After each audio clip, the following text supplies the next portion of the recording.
Yeah. All right. Well, how you doing, everybody? Welcome to Everything Comics. And of course, we've been advertising this for the last week, a live stream roundtable between the Portland Comics crew.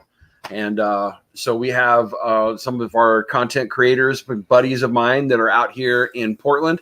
And we've been looking forward to getting together and talking about comic book stuff. But I mean, for a while now, we said the last stream that we were going to do this again. It's been a couple months. And I know we've all been really excited to get together. And so before we get into it, I just got a really quick announcement. Normally on Saturdays, I drop my having comics with my coffee video. That is not going to drop. I had some technical difficulties. And so there will not be a Saturday video. Instead, you got this live stream with all my buddies here. And so what we're going to do just really quick, we're going to go around the table. And I just want everybody to basically state who you are. And then you don't know? I know, but maybe they don't know. So every video is someone's first video. Yeah, exactly, That's true. exactly. And so thank you guys for tuning in, and to all of you in the chat, we just want to say hello. And so we're just basically what we're going to do right now is we're going to go around the table and we're going to have each one of us introduce ourselves, let everybody know, what's been going on since the last live stream, and what we think about the current year in comics so far. You guys ready for this? I'm ready for it. Yeah, I'm ready. Yeah. All right. Yeah. Awesome stuff. And Bueller, let's just go ahead and start with you. I'm Bueller. And I'm part of the Portland comic crew. Yes. With these gentlemen right here. We can't see the chat. It's so far away the computer. So we got our phones, so we're going to kind of keep an eye on the chat down with our phones and stuff right here. But we got some excellent people in the chat too. yeah, there's a lot of good people. Actually, let me take a minute if you don't mind. I'll run down some of the chat. We got Derek is in the chat. Bruce is in there. Paulo is in there. Sam's Tangle Web, I know that guy. Scarpads, hello. Comic Ron, hello. Sleepy Reader, he's right there. Hero and the Kid, hello. So far, we got 14 people in here. This will update, and I'll probably see some more names. Looks like Hack just jumped in as well. Hey, Hack. Scarpad, Hero and the Kid. Hero and the Kid, that's awesome. They're putting out a bunch of fun videos. I like their videos. Robert Galvin. Hey, Robert. I don't think these are voodoo donuts. So No.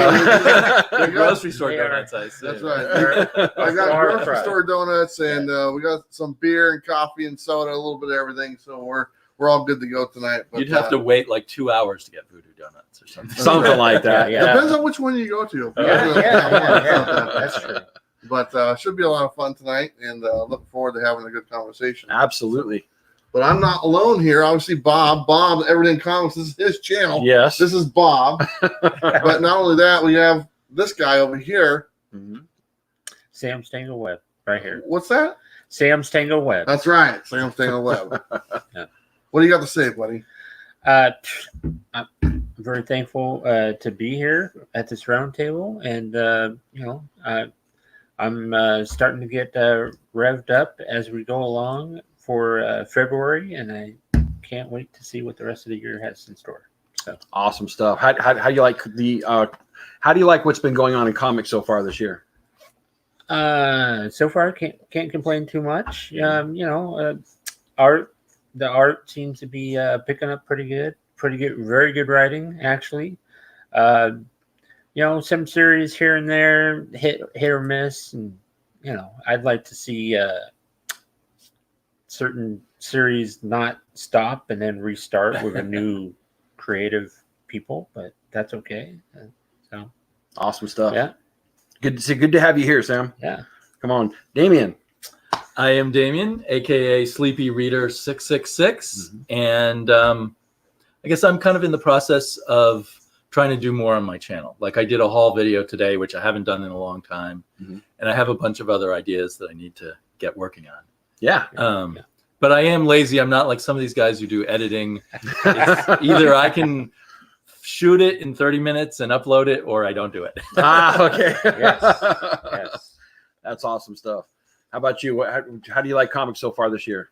I can't complain. It's as we've talked about the independent titles are really good right now. Absolutely. It's been a little slim because I noticed a few of them are kind of taking their time getting to the next issue. It seems like even though they're monthly, they've tacked on a couple extra weeks to get those out. I think Something Is Killing the Children took an extra week or so to get the latest issue out. That's one of my favorites. Right. But so far, so good. I can't complain.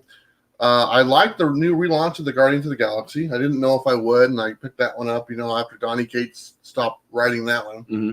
Now we have the new writer. I thought that was pretty good. Al Ewing. Mm-hmm. Al Ewing doing that, who also does the Immortal Hulk. Yep. Immortal Hulk, that's a whole nother story. That one has kind of been letting me down so far this year. Mm-hmm. Obviously, last year it was a big hit title, and once it hit 25, it kind of has gone downhill from there. I'm hoping that it picks back up. This one shot that just came out this week, this Immortal Hulk, this is the Great Power. Mm-hmm. This is like kind of the combination of Spider-Man and Immortal Hulk. That's kind of interesting. I like that, but it is just a one shot. Yeah. Right. And it's a different writer, Tom Taylor. Different writer. And they're going to very good. They're going to have more. I guess they're going to have more one shots. One shots for the Immortal Hulk. Yeah, there's going to be definitely more. Yeah, they'll probably be in my box, even though I don't want them. That happens to me. Yeah. If it says Immortal Hulk, then I get stuck with it. That's a whole other conversation or whatnot. Yeah. But all in all, I think the year starting off well. Not to mention the big one for me is I'm really enjoying Batman now. Batman kind of dragged with Tom King's the last few issues that he did. His last one was 85, I believe. Mm-hmm. And now we've had 3 issues with James Tynion. James Tynion. One of my favorite writers. I just read the new one today. Mm-hmm. It's a lot better. It's easy to jump on to the series now. There's so much.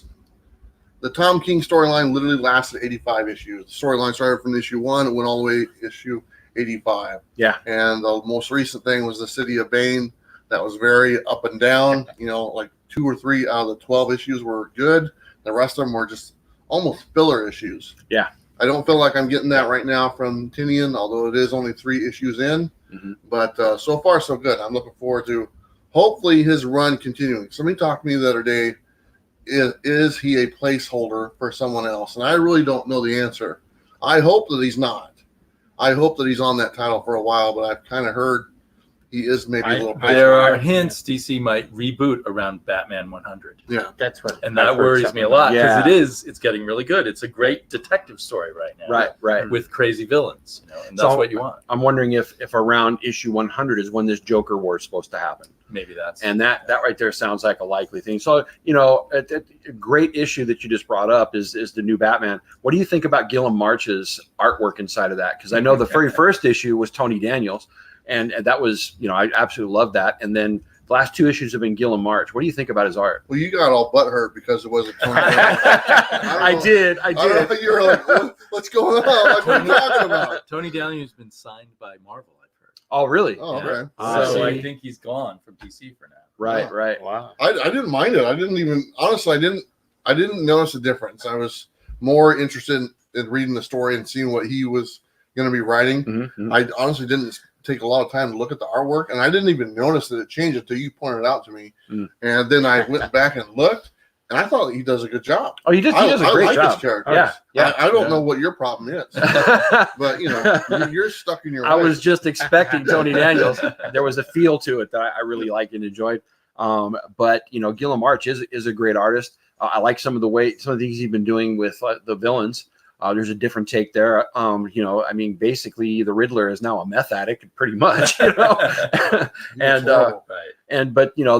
a nuanced look to it, and so if Tony Daniels comes back, great. But I am pretty pleased with Gilliam March's stuff. It's understandable if you love an artist to have some suddenly gone. That's right. It's like a visual hiccup or something. For sure. Like the case in point, the new Daredevil. I mean, I love Marco Cicchetto, and now we're getting I can't think of his name. Anyway, it's a new artist, and there's nothing wrong with him. I mean, he'd actually really be good on Batman, to tell you the truth. But it's the change was something I wasn't prepared for, because I really love Cicchetto's work. But apparently there's a new drinking game in the chat. Every time I say type thing, you have to drink. So thank you, Patrick, for pointing that out. That type thing, There you go. Sorry, guys, but we got even more people in the chat here. Obviously, people are joining. We got about 20 people watching. Robert Galvin, I think we mentioned him. Yeah. Tim's in there. Patrick, like I just said. Gora Vidal, I believe that's one of your friends or something. One of my old. Yes. Yeah, I always Yeah. hear from him. Yeah, and he used to do videos, and he's talking about coming back. Nice. Oh, that'd be great. Very Cool. How you doing there, Gore? Scarpad, we got him. Ricky Spanish, hello. Comic Crazy. Troy Chevis, I believe. Bruce. I think Bruce. Yep, I think we got everybody. And like I said, I'm just kind of scrolling down here. Little print, kind of hard to see. Yeah, exactly. What about you, Bob? What's your thoughts on that? So comics? first of all, Bullseye Bob from Everything Comics, and since our last roundtable, I am down. I've lost a total of 62 pounds now. Pretty happy about that. You want a donut? No, I don't want a donut, but I will have my beer. And then also since then, I have had a brand new granddaughter, which has been absolutely awesome. She's beautiful. And so, some life things happening there. That's awesome. And what do I think about comics so far this year? There's some things that have been going on that I haven't seen for a while that I'm actually really enjoying. I do believe there's a lot of big events that they're setting up, coming forward. We got some things going on inside of Marvel. I know we have the Empire event that's going to be coming. At some particular point, we know, Donnie Cates is going to flesh out the whole Null thing. That's going to be coming. That's a myth. That's a myth, huh? In DC, we just mentioned the Joker War and some of the stuff that we've seen so far that's hinted towards these. I'm enjoying. I'm kind of excited to see where they go with it. But I'll tell you where I'm really enjoying some things, like I said, that I haven't seen for a while. Reading these characters, I've been into it for years, and I've always loved getting into them. And the fight scenes and action, and the different types of storylines I always love. But I love writing when it brings characters down to their human elements. And just this week, there was a lot of great stuff that came out that had those moments inside of it. Like the book you have right in front of us. There's a scene inside of there with Banner and Peter Parker where they're just sitting by a campfire. Yeah. And Banner's basically letting Peter know, I'm going to stay with you through this thing. And it's just such a great moment. And then like in Daredevil also this week, you had Zdarsky writing a moment where Matt Murdock goes back to the mother of the kid that he actually murdered in the beginning of the storyline. He killed him, and he's basically going there to ask for forgiveness. And it's a beautiful scene. And it just took me back to the days of Miller and Born Again. And it's obvious that he really knows the emotional content of these characters. And I've really enjoyed that. And another one was the X-Men versus Fantastic Four this week. Another great book where Zdarsky is, bringing out some relationship dynamics between, Franklin and Reed and his family. And, there's been a lot of this going on inside of the books, and it feels like the old days where you had some of these, really precious moments in the middle of all this action. And I've been loving it. And it seems like you're kind of getting more connections with the universe and stuff.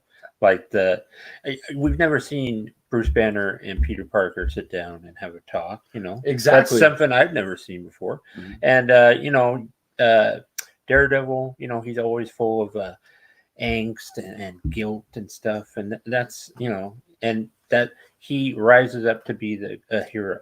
Absolutely. That's cool. Absolutely. So I've really been enjoying this year so far, and I'm kind of excited to see where they go. I agree with you. Independents are killing it right now. I actually have more independents on my list than I ever have, and that's kind of really a cool feeling. I love all the different types of content and story that we're getting. Yeah. And so, well, it sounds like I passed on that X-Men Fantastic Four book. That sounds like I shouldn't have done that. Yeah, I was going to too. Yeah. Because honestly the covers weren't that great. Right. And don't judge the book by its cover, of course, but does the artwork inside look like the cover? Yeah, that's kind of why I passed. It's Terry Dodson, and it's not bad. Hit and miss. It's not bad. I've never been a huge Terry Dodson fan, but and like I said, it's not bad. But Zdarsky's writing, it's obvious that he really knows what to do with those characters, and this is the first actual true crossover into other Marvel stuff since the Hawks Pox stuff. Yeah. Right. Yeah. Because we haven't seen any book even mention Krakoa. And so this is a true, finally spilling over into the Marvel universe with this stuff. And, again, I was into the same thing. I was going to pass on it. Yeah. And, but at the same time, when I found out Zdarsky was writing it, I'm like, I'll give it a try. Yeah. And that's kind of what sparked me. Is exactly. That he was writing it. Because most of the time those crossover events never pan out for me. So I usually stand back and wait for them to be finished. And if they're good, I'll collect them. But that one, you should definitely check that one out. Well, the Fantastic Four was in the first either Power or Heroes of X in the very first the very first issue of that run. They were in there. Right. Yeah. I don't think they made another appearance after that. if I'm not mistaken. No. So they're the first team that now have a crossover with this universe, and it's like Sam has said in the past. The X-Men universe in Marvel Comics seems like a separate universe. Right. And they have to integrate it into what's going on in the other storylines. So I'm hoping they're doing that. But I really do too. But I really like how also in the story they had they recall back to when the X-Men and Fantastic Four had a bit of a clash in the limited series back in the 80s. Yeah. They talked about Franklin, his relationship to Kitty. And that was pretty cool how they great callback. that. Yeah. Absolutely. Great callback. Yeah. Have you been reading any of the Hawks Pie? I know I read I should say that. I listened to your podcast, so I know you have. I'm reading it in trade. Oh, there you go. So I'm way behind on all of that. Sure. And as you know from that podcast, it didn't work as well for me as it did for everyone else. Right. Yeah. So, I mean, not all of it. Not all of it is good, right? Yeah, I think some of the stuff that Hickman has done has been amazing, but not all those books are good. I really, the first one I enjoyed, and then honestly, I never got the same enjoyment out of the rest of the books in that series. The second one I didn't like at all. That came out, which was #1 of the House of Power of 10 or whatnot. Right. But the first book I really enjoyed, and the rest of them, they were good, but none of them were all up to par with the first issue, and that's kind of where I landed on that series. Yeah, I like the first one, the last one, and then where some of the other books have gone with it. So, pretty cool stuff. So, all right, that's awesome. It's good to just kind of take a temperature of where we're at, see what's going on this year, and where we've been. And so we're going to get into our actual big discussion tonight. And I thought it'd be kind of fun to do a top 5 list. And so what we're going to do tonight is we're going to go over each of our top 5 villains in comic books. Okay. I think it's a great subject. I don't know about you guys, but I had a really hard time putting this list together. How about you guys? Nope. It seems to me there's way more good villains. Well, and there has to be, because you need more villains than heroes. Right. So it's a huge number to choose from. It really is. And I just, I had about 20 that I would like to choose. Absolutely. So I had the same thing. But to me, there are some that just, they're totally break out. They stand out above the rest, and you gotta go with the top of the top. Top of the top. There you go. Well, Sam had a contest about your favorite villain. Mm-hmm. Yeah. Which I entered, and I said Lucy Van Pelt from Peanuts was my favorite villain.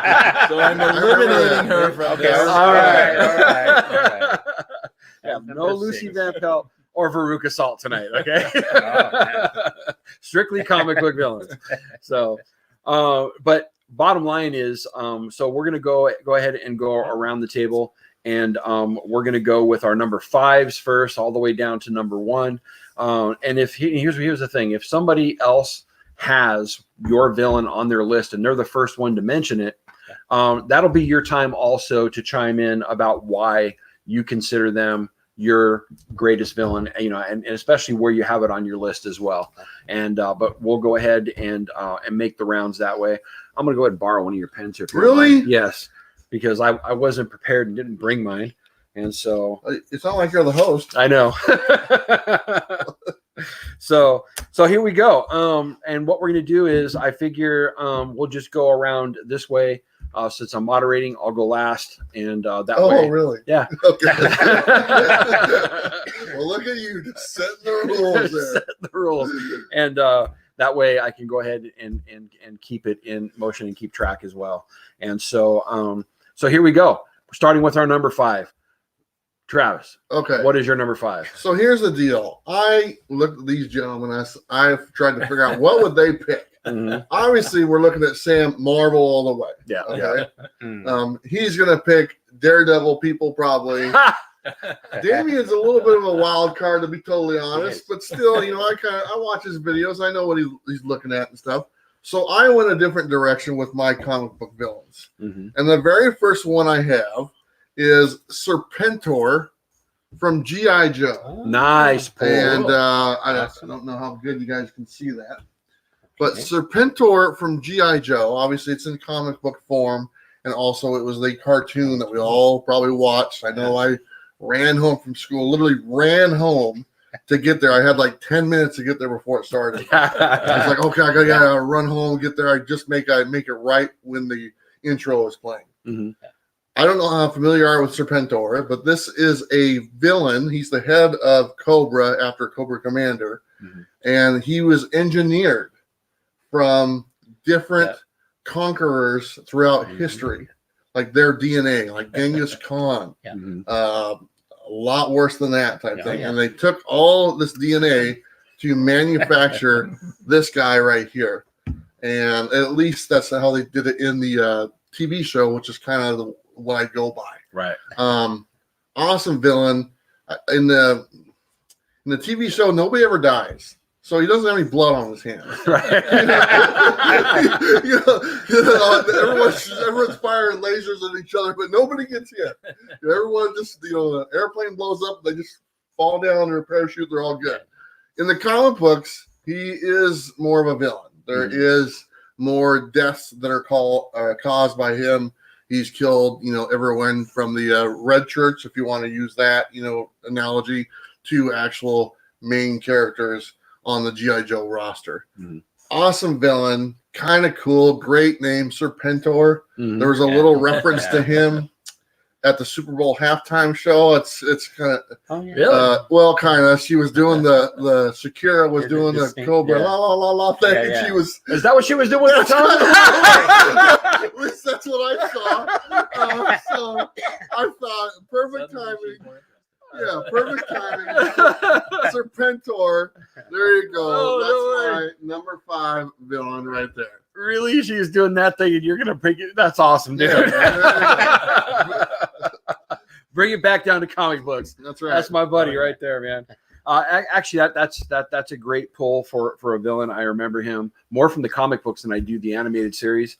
And I mean, a lot of gravitas with that character. And great pull, man. Thanks, man. That's awesome stuff. Damien, who is your number 5? Well, in keeping with being a wild card, my first one is this is my current favorite villain, but he hasn't been around that long. The Ice Cream Man from the comic book Ice Cream Man. Yes. Which is one of my favorite current comics. So he's kind of my favorite villain of the moment. So I gave him the number 5 spot. He is kind of evil, fuck with your life incarnate. Evil, screw up your life incarnate. Right. He'll just screw you every way possible. In each issue, he screws over someone in a different way. Oh, man. And I really love it. And he gives me nightmares. So, so he's my number 5. Wow. And it's in keeping with currently I'm trying to focus, like you guys have talked about, on independent comics. And so it's real exciting to me to have the indies that you can love and that seems special and unique from everything else. Absolutely. That's a series I never got on board, and I regret that I missed out, because every person I've talked to that has read those books love them. I mean, the last one that just came out, they loved it type thing. One of the best books of the week type. I need to get on those. I need to find some. Hopefully there's some in the back issue bins for not too much money, because they're good one issue reads too. You don't have to read them in order. Although I know most of us, I obsessively want to read things in order, but you don't have to read these in order. And great point. Damien, you actually showed me how to get into my local library system, and use the app called Hoopla. And through that, they actually have a bunch of the all the trades of it. The trades of Really? it. Yeah. Wow. They got tons of stuff. There are tons of independents, tons of DC and Marvel. and it's a great way to be able to catch up on some stuff that I haven't. I know I've read some Powers by Bendis. Mhm. I've read some of those. Oh yeah. I've read some other independent stuff. So that's awesome. I've done some branching out. He's done some branching out. There we go. Yeah. But so like Travis, I mean, it's just it's the same thing. I never hopped on it in the beginning, and I regret that I didn't. Right. So you're not anti-digital. No, I am not. Some people are. I didn't say nothing. So, all right, Ice Cream Man. That's a great pull. Sam, what is your number 5? My number 5 is the Red Skull. Red Skull. Nice. Yes. I mean, this guy he's been around since just about as long as Captain America. I mean, he's been a major thorn in Captain America, and he's kind of poked other people around, and at one point he was like a clone. He had a clone body that he got a clone body, and he was basically Red Skull in Captain America's body. I'm like, what the heck? So he's my number 5. I mean, that's nice. What did you think of how they portrayed Red Skull in the MCU and in the Marvel movies? I thought they did a very good job, but he was he was only he was in that movie, and then he supposedly died. In that first Captain America, and then he unexpectedly shows up in the other. Well, if I remember right, in the first Captain America movie, it was actually the Tesseract kind of absorbed him. Right, you don't actually see him die. He kind of like filters out. Yeah, and so I think a lot of people were expecting him to return. Yeah. I don't think we expected him to return in the way that he did, as a personification of death inside of the Soul Stone. So that was pretty interesting. He's always after that cosmic cube. Yeah, I love that about the Tesseract. Yeah. Didn't they call it the Tesseract now in the Marvel comics too? I don't think so. It was just movies. Just the movies. And so great pull. And so my number 5 is a character that most people are not going to be surprised at. And not all of my villains are Daredevil, but my number 5 is Bullseye. And the reason why didn't see that coming. Didn't at all, did you? The reason why he's my number 5, and most of the villains on my list are ones that at some point or another shocked me or had some type of event that really got their hooks into me, and Bullseye was one of those. I'll never forget seeing the panel where he has Elektra's Psy in her chest, lifting her up off of the ground, and you never forget the feeling that came over me when that happened. And when it comes to villains who have caused the most damage in a hero's life, I don't think most villains come to the level that Bullseye has come to in Matt Murdock's life. Not only did he kill Elektra, who was one of Matt's loves, but Matt's all-time love, Karen Page, he killed her too. His third love was actually Black Widow. And there's a comic that I don't think a lot of people gloss over. I can't believe they got away with it back in the 80s. But on the cover, you have basically Bullseye with a hairdryer wrapped around Black Widow's throat on the cover. No, I've seen that. But anytime he shows up on the scene, I always get excited. I don't think a lot of writers have written him well. It's kind of like one and done, out the door. And there are very few that have written an actual good story of Bullseye. 2 of my favorite, one in recent times was the way Ed Brubaker wrote him. And you had Matt Murdock in jail, and that was kind of a really mean thing that Bendis did to Brubaker. But anyway, he's in jail, and there's this scene where where Matt can hear the cacophony of all the prisoners, and then all of a sudden there's a hush that comes over the whole prison, and Matt says, "He's here."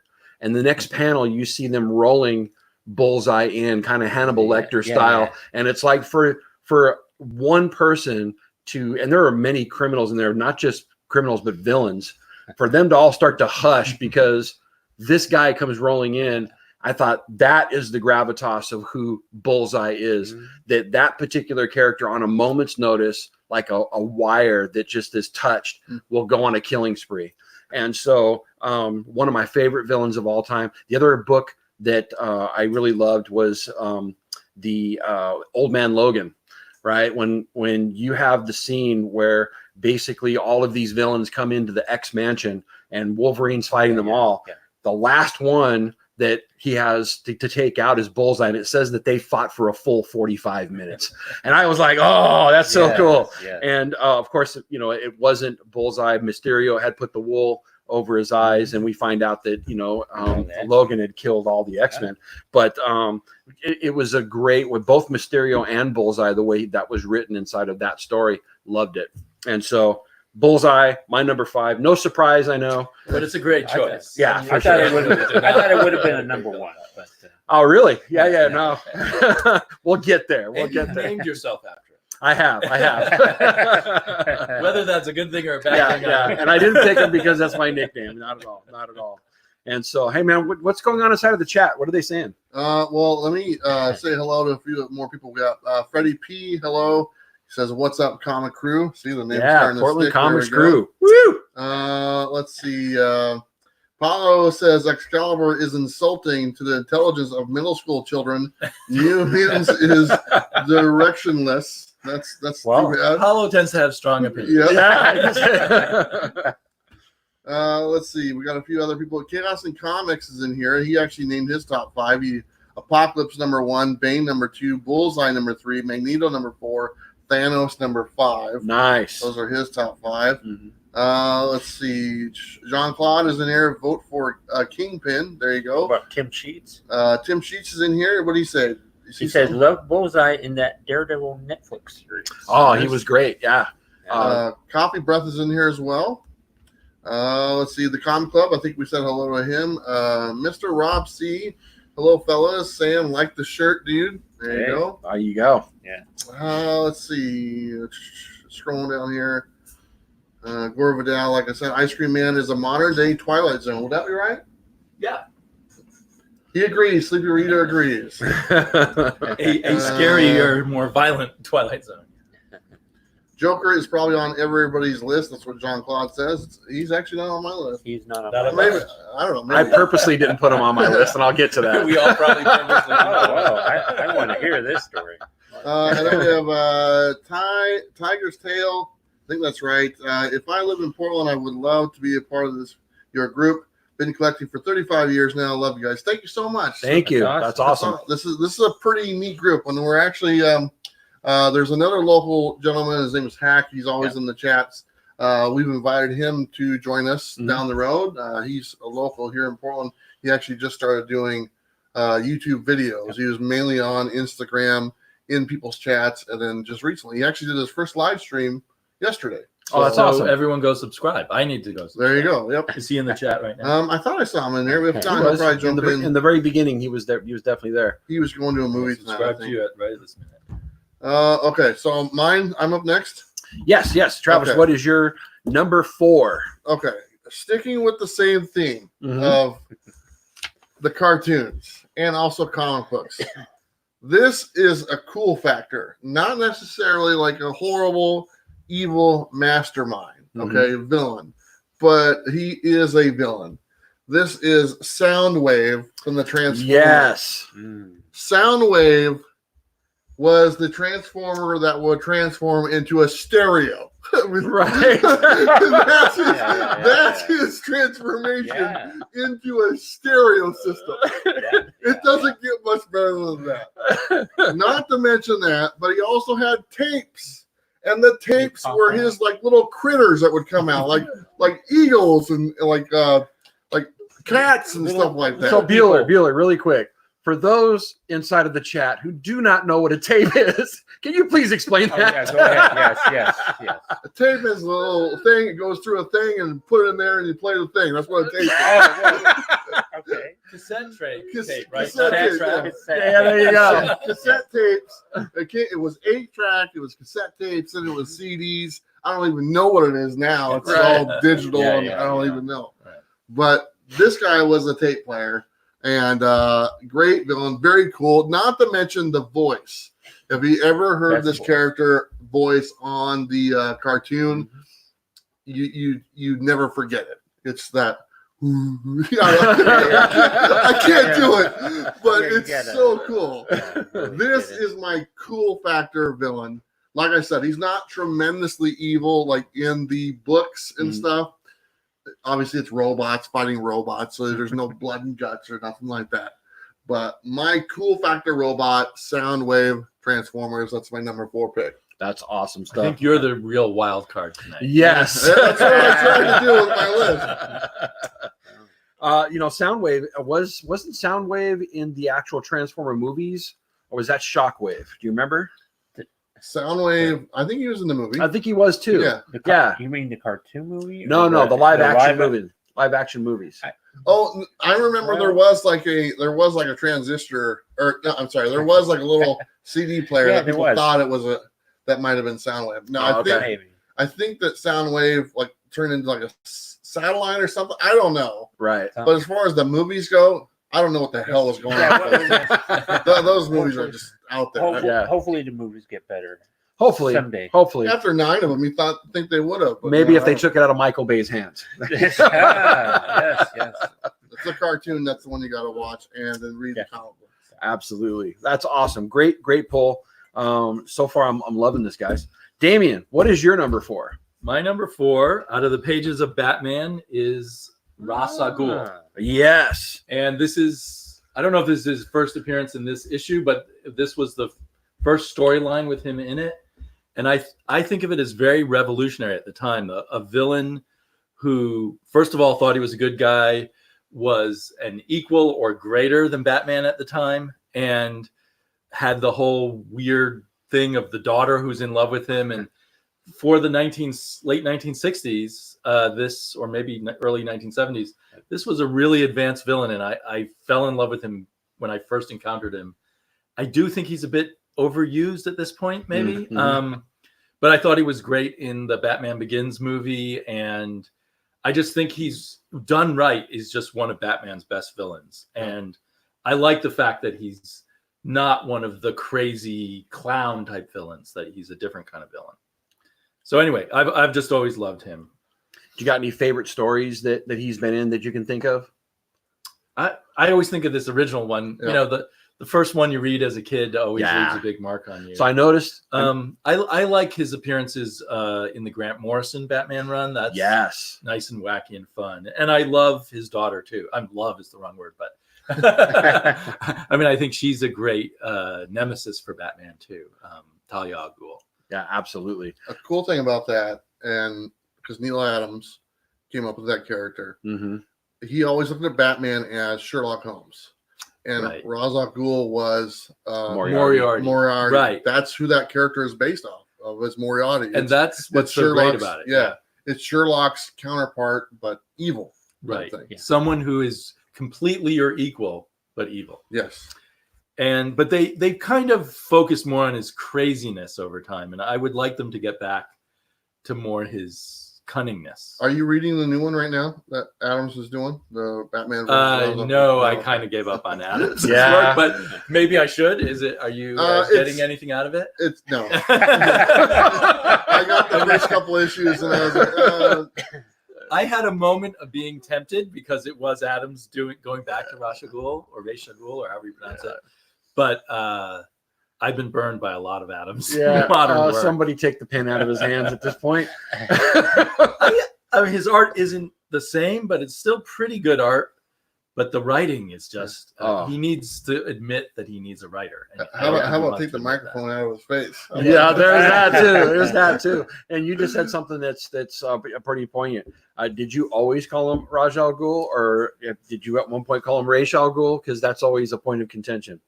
I started out calling him Ra's al Ghul, so I always fall back on that. But I think I've heard people say Ra's al Ghul is the Right. Well, no. I've always called him Ra's.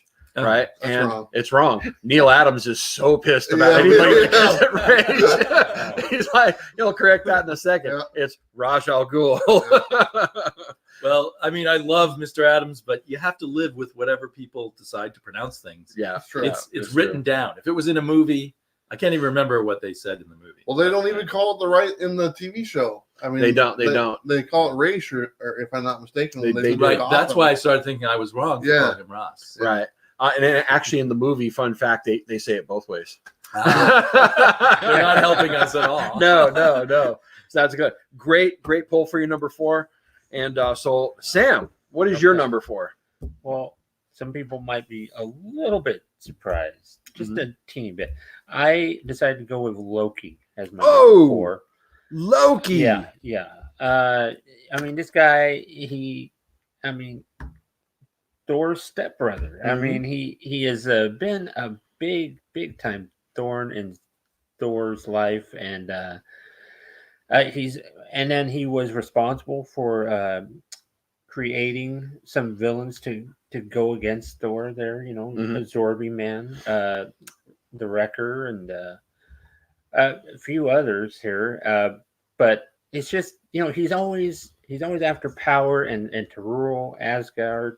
And then later on, he would go on to do this thing called the Acts of Vengeance, where he would gather villains and to go after other people. And I just think he's a great guy, great villain. He's one of the best, I think. He is a great villain. I like some of the comedic stuff that's been done with him, as well as the diabolical aspect to who he is, being mischievous.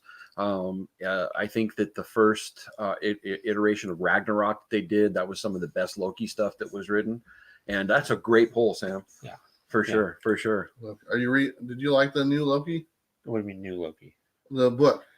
Oh, I only got the first issue. So you didn't like it? I was like, nah. Is there one right now? I think they canceled it. Oh, okay. It only lasted like 7 issues. Yeah, it didn't go. And a while ago they had Loki, Agent of Asgard, something like that. And there was a young Loki. He was young, right? And then there were 2 Lokis, the young Loki and the older Loki. I think he was female there for a while too. And let's not forget Ickle, right? Yeah. Well, and Loki's always been a very flexible character, but yes. In one of the what do you call them? True Believers. Mm-hmm. The Absorbing Man. Yes. There was Loki in the background. Loki was creating the Wrecker, the Absorbing Man, all these people, the wrecking crew, and it's really cool that behind the scenes, doing stuff. Yeah. He's kind of above it all, and that's kind of a fun aspect. Yeah. I like that about him, but I also think that they use him for just for a lot of stuff unnecessarily. Case in point, the Immortal Hulk that just came out. I love that story, but the whole thing of Loki being the cause of it to me was kind of trite.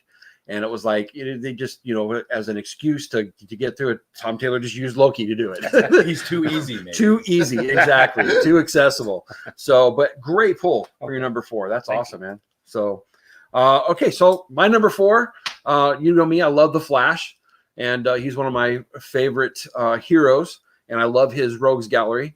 And probably normally I would have picked Professor Zoom or the Reverse Flash. A lot of great comics with him, but I was really trying to pick villains that gave me a real shock when I first saw them. And so my number 4 is one that most people probably wouldn't put in their top 5, but he's in my top 5, and that's Gorilla Grodd. That's an awesome pick. I love Gorilla Grodd. So do I. I've heard you mention him before. Absolutely. And the thing about Gorilla Grodd is that he shouldn't work as a villain. I mean, a psychic gorilla. Right. But the thing that shocked me when I was a kid is when I first read a comic book with him, here's a gorilla, he's psychic, all that stuff's going on.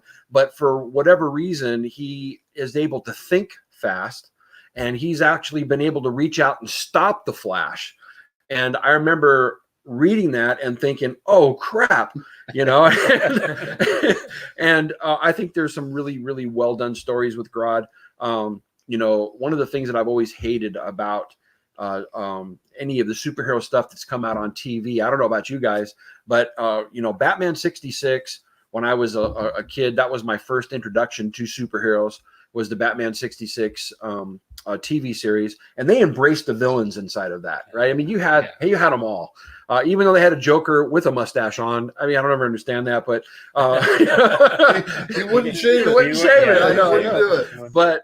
But they embraced the villains, and then because of the fact that show was campy, I think it was just kind of one of those things. If we put a villain in there, nobody's going to take it seriously. And I never understood having a show with Superman going up against regular humans. I never understood having the Incredible Hulk go up against regular humans, right? It just never made sense to me. And I was grateful to have, shows, because that was the only way I could get superheroes, but it just never made sense to me. And the Flash TV series was the first series in years where they actually embraced the villains fully.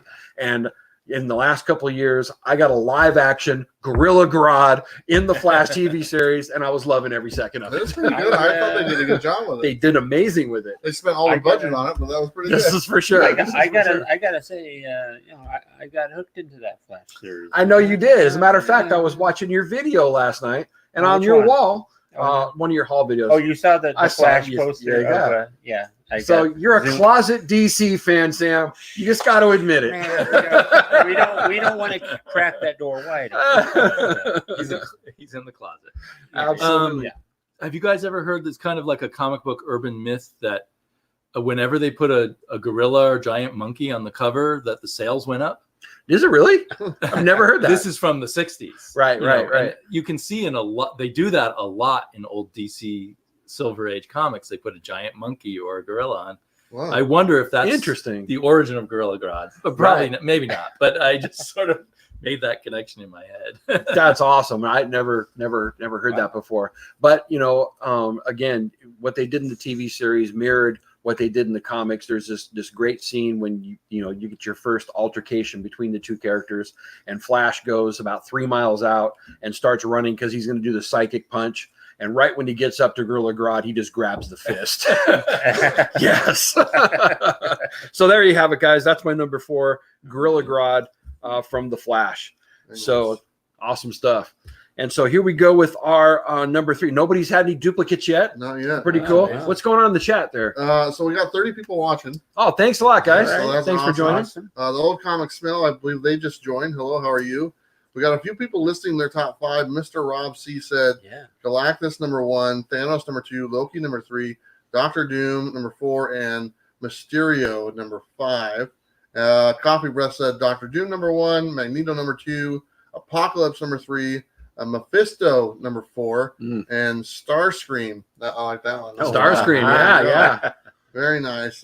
Just kind of scrolling. If you guys seen anything, please feel free to jump in and because I'm not probably going to hit everything. House Till the End is here. Thank you so much. But a lot of people in the chat, 30 people watching so far. And I guess I'm up next with my number 3. Number 3. Okay. So the last one, he didn't really do violent stuff, okay? But he was a cool villain. My next villain is cool, but man, this guy does some violent stuff. And he is known for being violent. I don't have a book with him on it, but it's Negan from The Walking Dead. Yes. This guy will split your head open with a bat and not think twice about it. I was originally introduced to the Negan character through the television show. Yeah. That's when I first saw it. And I had heard about in the comic book about what he did. And there was all the talk when he was introduced in the television show. Are they going to stick with what went on in the comic? And for the most part, they actually turned it up a notch. Yeah. And it actually turned people off from watching that scene in The Walking Dead and watching him pretty much bash Glenn's head in with a bat. Even though he does it in the comic book, it was so graphic on the TV screen, it set this guy up. I mean, he instant villain status, killing off one of the most beloved characters in that comic book run right there when he's first introduced. This guy is evil personified.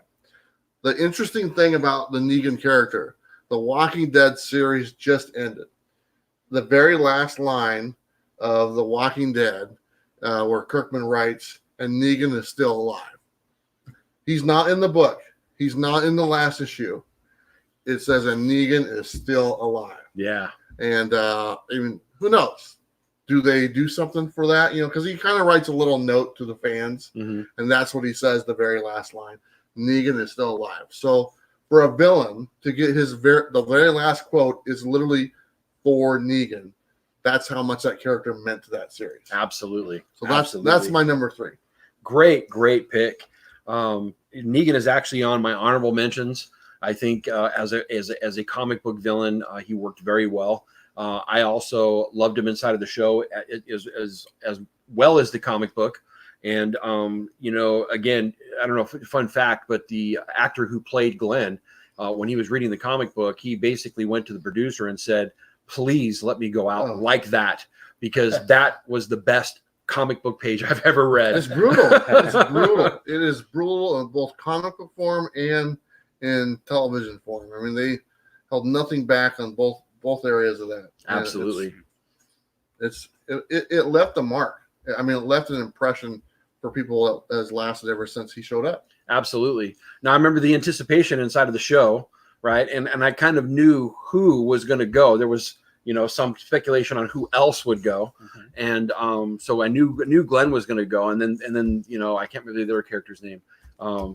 Dude with the red hair. Yeah, I remember his name. And but that episode, I was like, my jaw was open the whole time. I couldn't believe that they actually went and did that. So, but awesome number 3, my man. Thank you. Awesome. And so, and Rob Morse actually said it was P.S. Negan lives. That's actually the last. P.S. Yeah. P.S. Negan lives. That's the last quote in the book. And of course, I read something like that. I'm like, oh, so what does that mean? Yeah. All right, Damien, what is your number 3? My number 3 is Granny Goodness. Granny Goodness. Wow. She creeps the hell out of me. I mean, there's nothing more just disturbing about someone who runs an orphanage, torturing children to turn them into vicious killers. And she's had some great incarnations, both the original Jack Kirby, and I love her voiced by Ed Asner in the cartoons. I don't know if you've seen those Superman episodes, and maybe she shows up in the Justice League ones too. But just a villain that stays with me, and I'm not going to look at old ladies the same way anymore. Granny Goodness. This is not Aunt May, that's for sure. Oh, and she was really even more horrific in the Tom King Mr. Miracle, where they did off her. Right. Her. Yeah. It took Big Barda to kill her, which I thought was a great way to do it. But she was so screwing with their minds in her appearances in that.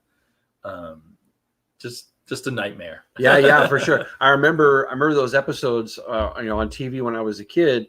But I probably didn't put together the fact that was Ed Asner. That is kind of a really cool fact. Thank you for bringing that up, because I would have never put 2 and 2 together on that. I always think that's crazy that you use Ed Asner to voice the for sure. Lady.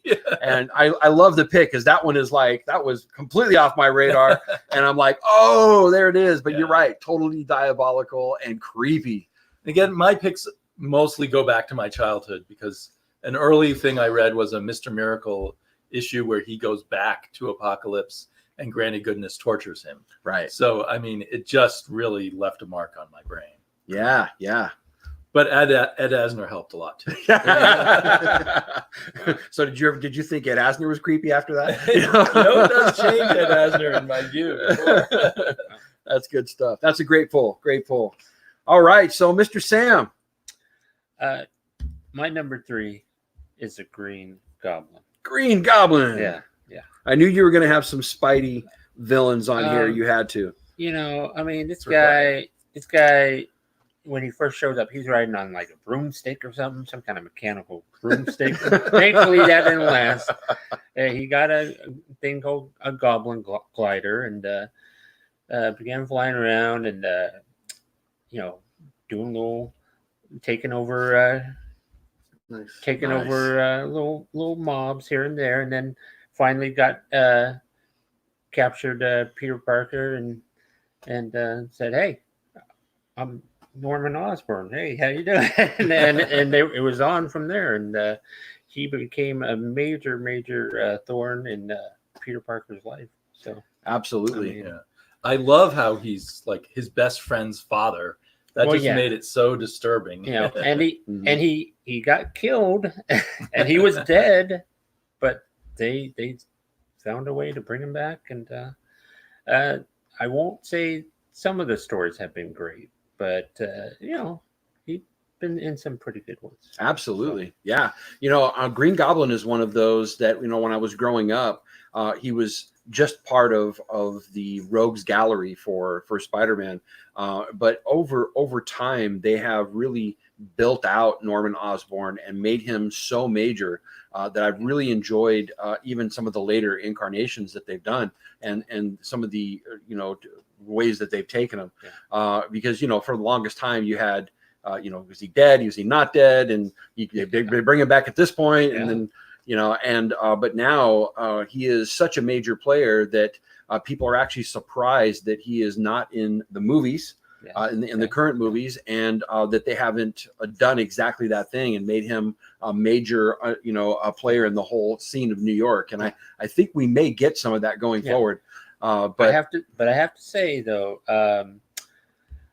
I forget the guy who's the actor that played the Green Goblin. Willem Dafoe. Yeah, he did a very, very good job as Norman Osborn. I think so too. Although I wish they would have went with a different outfit. Yeah, because you can't really tell what's going on. Right. Yeah. No, he was really good. He was. Would Really you good. say that Green Goblin is Spidey's #1 villain of all time? Of all time? I'd say no. No. Okay. No. Who's number one? There might be we'll a- get there there. might be- I do want to. Someone here, Mr. Rob C asked at the end, can we get Sam's top 5 DC villains? Ah, Oh. You'll have to really think hard on that one. Yeah, Can you name 5 DC villains? you know what? I can't. Yeah. Well, I love the Green Goblin, and he was one of my runners-up, which is why I have the image here. nice. Mm. So Is that's that a great Alex choice. Ross?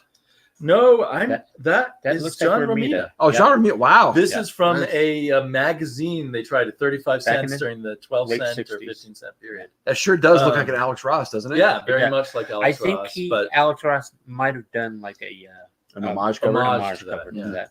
yeah, Alex Ross was probably a baby at the time. This was Probably. Yeah. late 60s, early 70s. That's awesome. Well, awesome. That's a great number 3, my friend. And so we're going to go ahead and move on. And my number 3 is basically where I would have put Joker. But I really thought other people were going to have Joker on their list. Maybe we'll see that come out. And so I tried to think of, who would I replace with them on the hierarchy. And I didn't want to go past the Joker at all. And this next villain, again, shock value and where he's at currently in the comic books, it really he's got his hooks into me, and that's the Batman Who Laughs. I think that for one of the newer villains out there, I think this is probably one of the greatest creations that have come out of DC in the last few years. When you have a character that has everything that goes into Batman, the intellect, the great detective, the man of purpose that he is, and then you put the complete nihilism of the Joker inside of that as well. You have a character that is truly a force to be reckoned with. And I don't think we've gotten a definitive, great Batman Who Laughs story. I think that's on the horizon. But the impact that he's had so far has been very great. And I really enjoy the character, and especially some of the artwork that's coming out on that character. So instead of having just the Joker, I'm going to go with the Batman Who Laughs, which is to me even scarier than the Joker. I can come up with all kinds of different stories of the Joker and why he's so diabolical and some of the shock things that he's done in the past. But I think the Batman Who Laughs is a much scarier villain in my book at this particular point. So I had to put him in for my number 3. You know what? On the Batman Day, guess who picked up a book about the Batman Who Laughs? It was It free. me. Really? It was free. It was free, but It was I a picked free it one. up. It's a DC book. people. Right. Come on. So I cracked open that door and said, "Oh, okay," and I went back in and I read it, and it was good. He's Batman Who- open-minded to free Yeah. DC Yeah. books. See, There that's you all go. but Batman Who Laughs, I gotta agree that's a really good pick. Absolutely. And I just want to say, Sam, you've cracked that door open a lot here lately. I tried to get some sandwiches or something. There you go. That's good Yeah. stuff. Now you talk about like the intellect and the mindset of this character. Mhm. one thing about the character, the design of the character is just probably one of the best as far as a new design of a character. Oh, absolutely. The look of this character stands out really easy, and not to mention the name. So you take the name, the Batman Who Laughs, great, interesting name. You want to know what it's about. You have this great design character. It's a recipe for success. Absolutely. And this character is going to be one of the top 3 DC villains when it's all said and done, probably of all time. I think so too. It's just extremely intriguing, and what he's able to do, it's going to go a long way. I mean, I don't know off the top of my head who the person who came up with it. Do you know? Yeah, Greg Capullo. Capullo was. Capullo is an amazing artist. Yeah. So Capullo and Snyder, Scott Snyder character, but Capullo probably the design. Which is what I'm excited about going to MegaCon with, because I got my Teen Titans issue first appearance of Batman Who Laughs, and I'm getting that sucker signed. His first appearance was in Teen Titans. During the whole dark metal series. And by the way, they've announced that there's going to be a whole other incarnation of the metal series. I don't know, death metal or something like that. And I'm on board. I thought that was some heavy metal theme coming up. I was like, what's going on? After that will be progressive metal, then right. grindcore metal. They love to keep it going. Exactly. There we go. But there you have it, folks. There's my number 3, the Batman Who Laughs. What's going on in the chat, guys? Well, James is joining us from Albuquerque, New Mexico. He said Portland Power 4. I like that. That's but he wants Neil Adams to write us. I don't know if I like that. Troy gave his top 5: Green Goblin, Abomination, Doctor Doom, Reverse Flash, and Sinestro. Let's see. Just kind of scrolling down. Stay Puff has joined us as well. Hey, Stay Puff. Z Collects is in here also. John Claude, number 5, Magneto, number 4, Kingpin, number 3, Joker, Freddie P. He put number 5, Thanos, number 4, Solomon Grundy. Love me some Solomon Grundy. Solomon Grundy's great. 3, Mr. Sinister, 2, the Clown Violator, 1, Juggernaut. Mike is in here as well. Mike Rogers. Let's see. Like you said, needs Neil Adams to write for us or something like that. And Ben Compton is in here as well. We got 36 people watching right now. And if I missed you, it's up to these guys to find us. That's awesome stuff. Well, thanks very much for joining. And so we're about to get into our top 2 around the table. Here we go. And so, Mr. Bueller, what's your number 2, my friend? I don't have a book for this one either. All right. But this kind of falls in line of your Ice Cream Man. Okay. And I'm pretty sure the Ice Cream Man is probably based after this character. This character is Billy Kincaid. Billy Kincaid is the character from Spawn. I believe it was issue 5 or 6 when he was introduced. He was basically a serial killer who kidnapped and killed children. Oh, that's true. And that's right. And he had a ice cream cart. He would go around to the neighborhoods and he would abduct children and kill them, and I believe he ate them, if I'm not mistaken. So that must have inspired Ice Cream. More than likely, it's very similar. That every time I saw the Ice Cream Man book, I always thought of Billy Kincaid. Spawn, I believe, kills him in the books or something like that. He goes to hell or something. And then it goes on from there. Obviously, nobody's ever truly dead. But Billy Kincaid, I've always had a problem with like anything having to do with like kids being hurt and stuff like that. And I remember reading that book and seeing the kids just getting their ice cream, and you can kind of see this character's face and how it was drawn by McFarlane. It's kind of large and stuff, very evil looking. It reminds me of the almost the character from Sin City as well, because Billy Kincaid is like the governor's son or something like that, and he's able to get away with all this stuff. But very evil person. Evil is the word I want to use. So, you think of villain. This guy is pure evil for what he does. He doesn't want to rule the world or conquer. He just wants to literally abduct and kill children. So, oh man, great pull. And that's one I haven't even, it wasn't even on my radar there. Where, I didn't even think about that. But I remember reading that comic and having that feeling come over me. Reading that, it's just creepy stuff. it kind of reminds me of the first time I read Victor's Ass, another one that's like that as well. So, but man, great pull.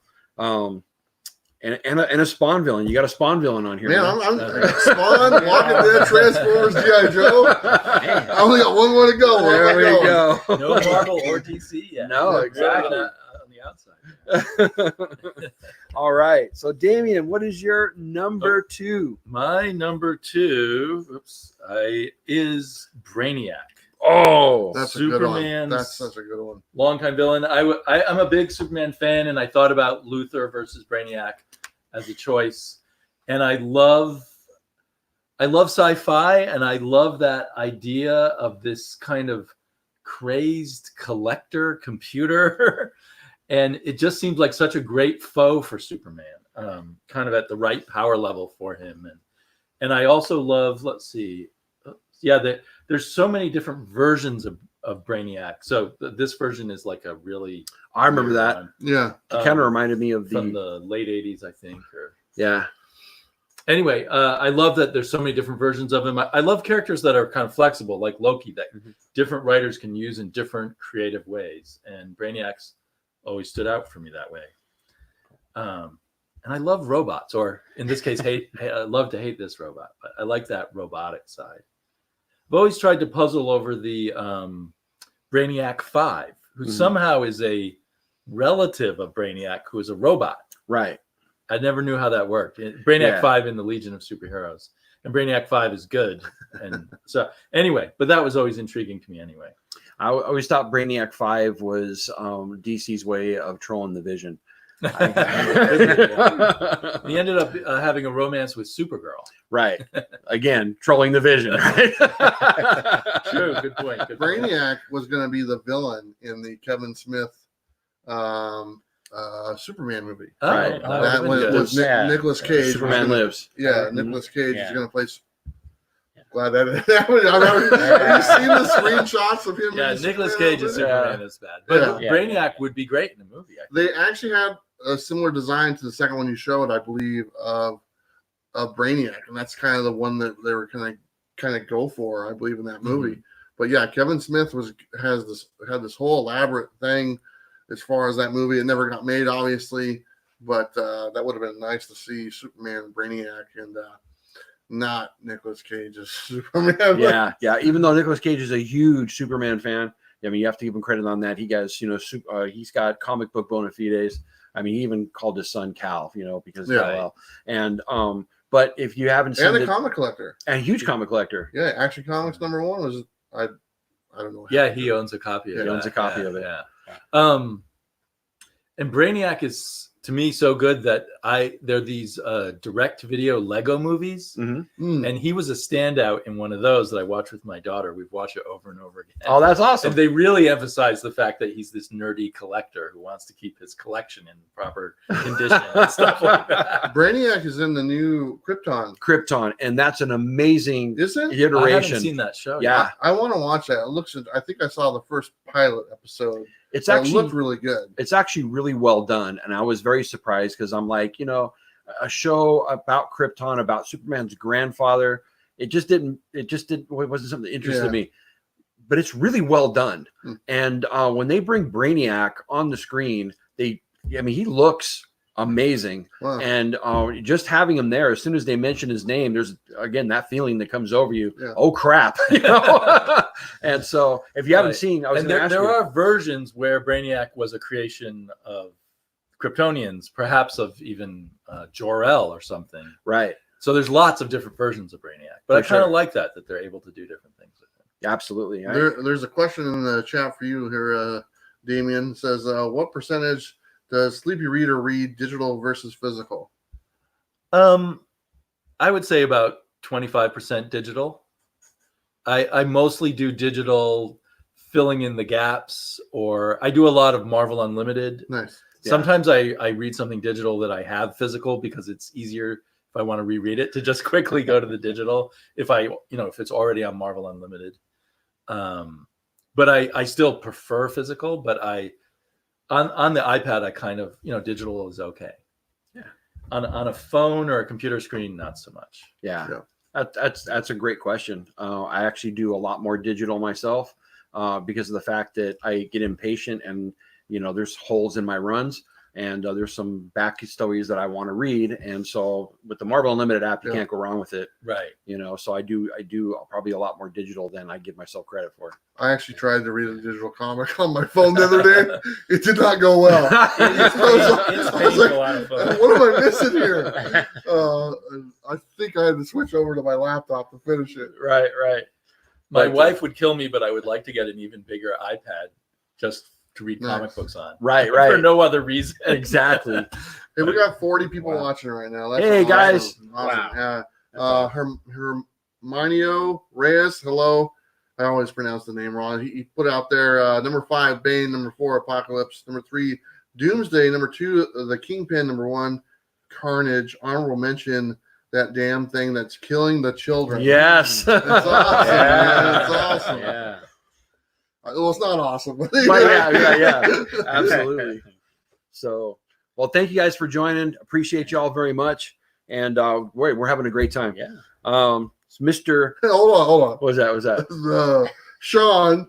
Hello, Sean. Sean says, and Bob can't mess up a book if he drops the digital version. he would point that out as a comment. Wow. Well, you don't want to drop a $500 iPad. Yeah, exactly. So thank you for pointing that out, Sean. I appreciate you very much.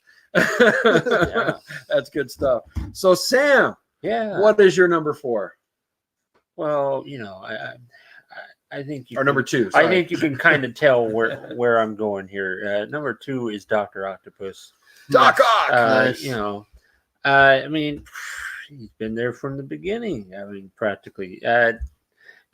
He's got these 4 metal arms, and he knows how to stay in competition with Spider-Man, and sometimes he's got Spider-Man in a bit of a bind, and Spider-Man has a hard time getting out of these situations. And all through the run, he's been there in the background sometimes, but he's been a major thorn in Spider-Man's.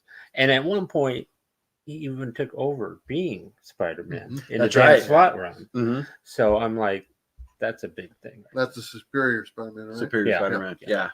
And he even was a superior Spider-Man without the Peter Parker part there for a little bit until recently he went back to being Dr. Octopus. Right, exactly. They found his body or something?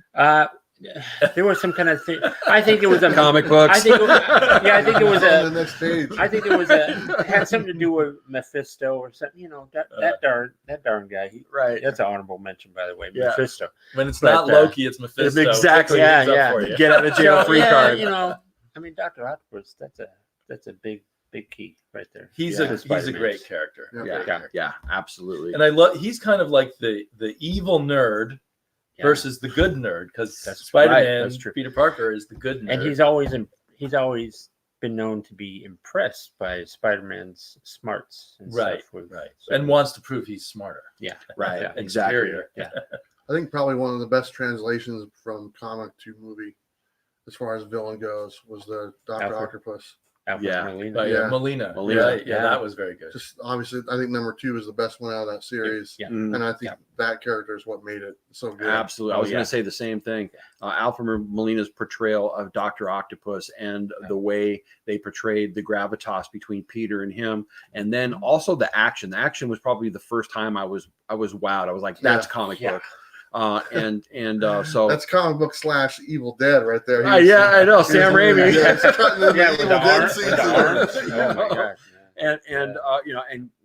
Great poll for this week, because we just heard that Sam Raimi's taking over Doctor Strange 2 as director, and so I think that's pretty cool. 100% confirmed. Well, the Variety said that's what's happening. So I can't wait. It's going to be awesome. But great poll. Doc Ock is definitely one of the best villains of all time. Love that, most definitely. And so my number 2, and this is no. I mean, if you know me, this isn't a long stretch by any means.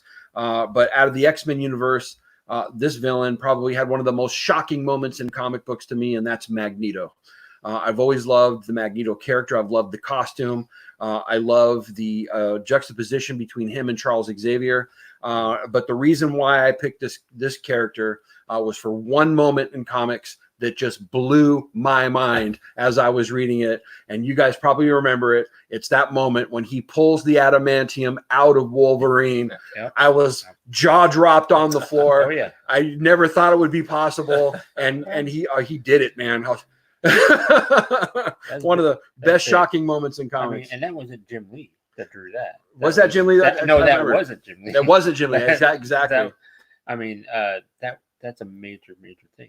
Because absolutely, you're like, can he do that? Oh yeah, you can. Yeah, you can. He did. You Yeah. know, but I always loved, underneath he had this personality that was magnetic. No pun intended. And I think that also in the way he was portrayed in the movies by Sir Ian McKellen. Was spot on. The way he dealt with the mutants around them, trying to build them up to make them understand that they're gods among insects. Yeah. So well done. And he brought that, gravitas that he has in the comics, with that personality. And so Magneto has always been one of my favorite characters just for those type of reasons there. And I've loved some of the things that they've done with them because, if you really get into a good villain, most of them, they don't believe or think that they're evil, right? It's their convictions that are taking them down the path that they are. And some of the things they do from their convictions, rub against what our values are. And that's what makes them, quote unquote, a villain. And Magneto is one of those that I understand it. I absolutely understand it. So there you go, folks. That's my number 2. That's a great choice. I like that, House of X, Magneto references that line, gods among men. Yeah. And then you kind of see Professor X kind of agree with that statement finally. Yeah. And I remember that in the first issue when that kind of came up. I was like, man, this is going to be interesting right It's here. huge. That was always the time. conflict, and Magneto had this mindset that we are gods among men. And then Professor X was, no, we're all the same type thing. And there's another drink, go ahead type thing. There you go. But to see Professor X kind of lean away from that, and kind of agree with Magneto, and that's kind of what they've been doing, right? With the whole new X-Men run with all the books. So he's a great villain / he's almost a hero to mutants. Yeah, absolutely. So it's kind of you have that dynamic with this character. And I think that makes him pretty interesting. For sure. I thought it was very cool. Back in the 80s, he joined the X-Men. That's right. At the behest of Professor X, and that was pretty cool. That there was a dark time there, when he joined. Right, stuff, right. So. And I've been waiting for the moment inside of this whole new iteration of the X-Men for Magneto to go off on a tangent, because it's going to happen sooner or later. And there's a giant size that's coming up where I think it's going to happen. And so I'm looking forward to that. I do think that the character was overused in the beginning because the very beginning of the X-Men universe, that's pretty much who they fought all the time. But as they got into the new X-Men, I love the character that much more, and I think they used him in a greater way. And so, and yet Chris Claremont really developed him in a way that just made him that classic villain. For sure. He already had the coolest helmet ever. Yeah. And second coolest helmet ever. Because I'll get to that. Okay. Now I'm in suspense. I loved realizing that helmet was protecting him from Darth Vader. Xavier's brain.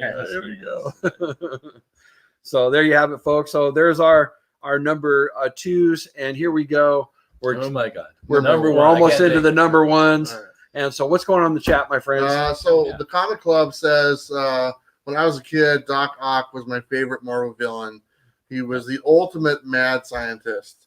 Hydra or Hypno Hustler is a great villain. I don't know who that Hypno is. Hustler? That's Hypno from Hustler, Futurama? Is it free Futurama? That's right. He's in one issue of Spectacular Spider-Man. Look, Hypno Hustler. Oh, I'm confusing it with the Hypno something else. Disco. There is a Hypno something in there. Yeah. Disco. We got issues as joined. Thank you so much. Let's see. Another Just kinda vote for scrolling Doc down. Ock. Pop culture philosophers, Robbie. Hello. Hey, He's Robbie, joining what's us up? right now. That's awesome. Byron Girding, I believe. His top 5 is Fancy Dan, number 5. I don't know who that Fancy is. Dan. Dark Side, Mad Thinker, Lex Luthor, and Magus. Magus, is that correct? I don't know. Yeah, something None like of that. us has said Lex Luthor. I've never liked him as a villain. I never have either. Yeah. But he's been in some amazing stories. Yeah. Nova69, hello. Thank you so much for joining. Okay. So my top villain. Number 1. All Here we right. go. So All right. these aren't obviously my top villains of all time, Yeah. but I want to just have a nice variety. And this villain hasn't been used in a long time. But I think that there is a much broader plan for this villain, especially in the MCU. Mhm. This is none other than the Beyonder. Oh yeah. Oh my Good god. old Beyonder, and you guys can see the Nice. Beyonder right there. Snazzy dresser. I like Yep, that. snazzy I dresser. like that. The Beyonder first made his appearance in the Secret Wars number Yeah. 1 storyline, and then Secret Wars 2 was pretty much all about the Beyonder Mhm. character. This character power is unlimited. He can pretty much do anything. Yeah. Anything. Change worlds, remove worlds, you name it, he can do it. This is essential to Secret Wars. If Marvel ever decides to do a Secret Wars something in the MCU, we're going to see this character. Absolutely. Yeah. This will be the guy that brings all these people to fight. I mean, that's what he did. He brought them all to He did. fight. You know, in the battle world, I believe it is. Yep. The character itself is kind of funny looking because he's like a disco looking. He's got like a tracksuit on or something, you know? Or something. I think that's his Michael Jackson. I've seen people say that he's Jim Shooter. Yeah, That's it's good. That's good. But he It might be. But That's funny. He does look like Jim but Shooter. now he modeled Maybe Jim his, Shooter dressed like he that. modeled his body after Steve Rogers, Captain America, Oh, he did. in the second issue or something Yeah, like that. because Interesting. he formed his own body. Right, right. It's not like he's He like could be okay. anything. Because He he was can be whatever he he was wants, he'd yeah. be like watching Captain America. He's like, okay, I want to look like that. He he was looking like that. So that's my 5th villain right there. Beyonder. I don't even know exactly if he would be considered a villain. He did some villainous things in this book, but he was kind of more of a fish out of water type thing, kind of figuring things out. But for the sake of this, we're going to go ahead and call the Beyonder a villain. So there you go. That's my number 1 pick. Yeah, I think Marvel and DC both have had a number of characters that are just cosmic level threats. Yeah. That we're not even on the same level, but because of what they do and how it affects Earth, you could consider it a villainous act, or because it affects them so much. So I would say it's considered a villain. As Nova said, Beyonder is right out of Miami Vice. That's exactly Okay, yeah, that's that's exactly true. what his outfit is. I think I saw him a few days ago. There you go. That's awesome. It's Don Johnson with Jim Shooter's face. Yep. Were you reading comics at the time Secret Wars came out, or did it Yes. come? Okay, Yes. so Man, I got it. did you I got love him every at the single time when you were a kid? I Or didn't did it understand. take time? It took time. It took time. Because he wasn't really in Secret Wars the first one, very very little or reference really. Secret Wars 2 did not get the acclaim that number 1 did. No, it not was at all. kind of the No. afterthought that Shooter put out. So I didn't spend too much time reading that as I did Secret Wars. I literally read Secret Wars the first one multiple times. Yeah. Flipping through it, looking at all these characters. Not to Right. mention I had to buy the toys too. Of course. I had all the toys. I actually asked That was Jim the whole Shooter. plan. That was his plan. Yeah. I said, Jim, are you responsible for Dr. Octopus's arms falling off as soon as you took them out of the Yeah. package? Really? he's like, oh no, that wasn't me. Because I'm sure they did. Yeah, As soon as really. you ripped them out of the package, one of the arms would fall right off. right. I'd be like, I gotta glue that in. Oh, that's good stuff. But yeah, that's one of my favorites right there. I really hope that we see that character. Obviously, it's not a character that's even a reference.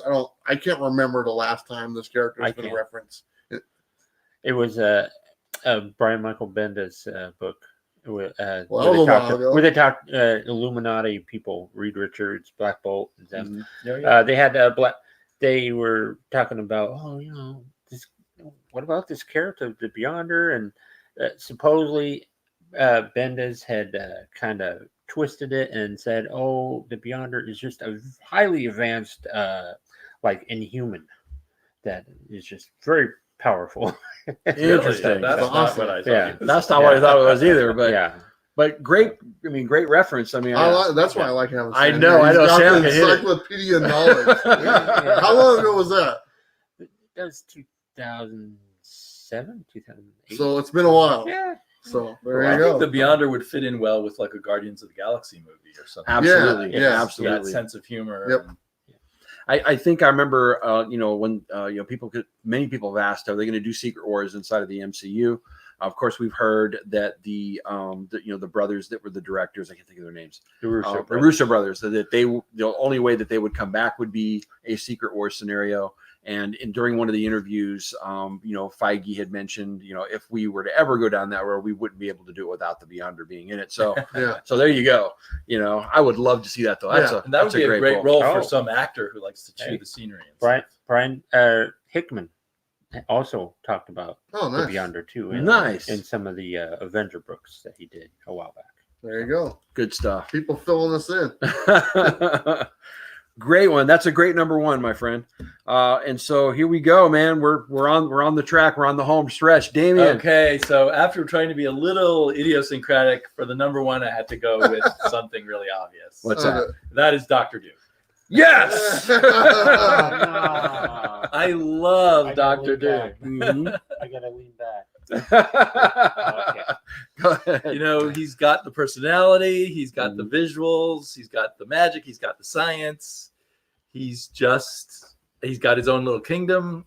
Some of the best, Fantastic Four and other Marvel comic stories have been based around him. Mhm. And so I just had to pick Doctor Doom, to be honest. Yeah. my number one villain. But I did wonder how many other people might pick him. Yeah. That's my number one as well. Are you kidding me? Wow. 3 in a row? Is that your number one too? Yeah. Yeah. Oh, Of yeah. course. And So so I'll pass the baton to I mean, you and talk I mean, about Doctor Doom for I'll yourself. divulge from my perspective about Dr. Doom, and I don't want to hog anybody. no, go for it. This is what we're doing. I mean, Yeah. so basically, Damien has given us his reason he loves Dr. Doom. Yeah. What is your reason? Yes. I mean, man. I mean, I remember. Shoot. I mean, I remember. Kind of getting into the Fantastic Four comics, and there's this dude like in armor and with like a green cape, and he's just talking all like, "I will take over." And I'm like, oh my God, this guy's awesome. Yeah, And then he's just the best Fantastic Four villain, top of the line, and just he's all around awesome. Yeah, absolutely. I agree. I agree 100%. Yeah. For myself, Dr. Doom is also my number one. I may have a little bit different take as to why he's my number one. Not only talk about the best helmet. I love that mask. I think it's the most iconic mask, especially with the hood over it and everything. I remember as a kid, the first time I saw him, I was just drawn. I wanted to know who that character was. I wanted to know what he was all about. There's been some amazing Dr. Doom stories. I think there's been times where the Marvel Universe has relied upon him as the answer. And there's other times where he is just so far out in left field with what he's doing that they have to all come together to stop him. So he's a huge threat, as well as being an ally at times as well. I think the relationship that he has with the Fantastic Four, and especially Reed Richards, was very well thought out by Lee and Kirby. And I think it set the tone for a lot of things inside of the Marvel Universe. But the gravitas that you get with Dr. Doom, especially his personality inside of all, I love situations where that magnanimous personality comes out at the most comical of times. I used to love when I was a kid, those lines where he would call somebody an insolent fool. He had the greatest lines. Exactly. Yeah. But the one of the main things with Dr. Doom is I understood at a very early age his motivations. A lot of you know that I lost my mom when I was at an early age, and especially right when I got into comic books, was about that time. And one of the stories that I read that really stuck with me was Iron Man number 150, which was the Doom Quest storyline, and the whole understanding of him going back in time to go to meet with Morgana because she had a magical power that could have got him in touch with his mother so that he could get his mother rescued from hell. I understood that. I just this is the first time I understood. Yeah, I would do that. Yeah. I mean, for my mom, I missed my mom so much. I understood his motivations, and whether anybody else in the universe understood why he was doing the things that he was doing at that moment, I did. And so besides the fact that he was just a fun character, for me, it became very personal, and he's just been my favorite villain of all time. He's iconic. He's amazing. His power sets are also unique, and he was the first villain or character, I think, that had a crossover powers. Usually it's very niche. You have tech, or you have magic, or you have mutant, or all these different areas. He had the tech while being completely rich, and he had the magic, and that was very unique about him as well. And I don't think you can get a better character with the look that he has. Dr. Doom, my number one. There you go. I need to add 2 things. What's that? Okay, number 1, you knew you made it in a comic book if you had Dr. Doom guest starring to beat up your hero. Okay. And number 2, I believe I've heard, maybe I've misheard, but I've heard that Darth Vader was modeled after Dr. Doom. I've heard that a lot. I've heard that as well. So, I mean, if you were going to model a massive villain off of, something from comic books, you can't get any better in my book. Right.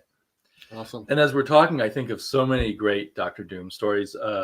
Bear Island in here mentions Doom needs to pay Luke Cage the money he owes him. There's a great episode of Luke Cage where Luke Cage wants to get that $100 back or whatever. And I love the old Silver Age sequence where Doom steals the Silver Surfer's power cosmic. Yes. Yeah.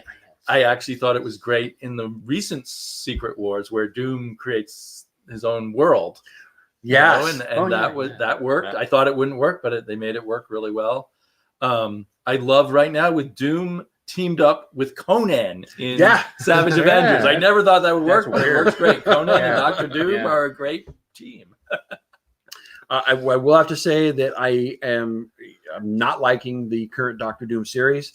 I like the first 2 issues, and then it's gone completely off the rails for me. I think it's a gross misinterpretation of the character.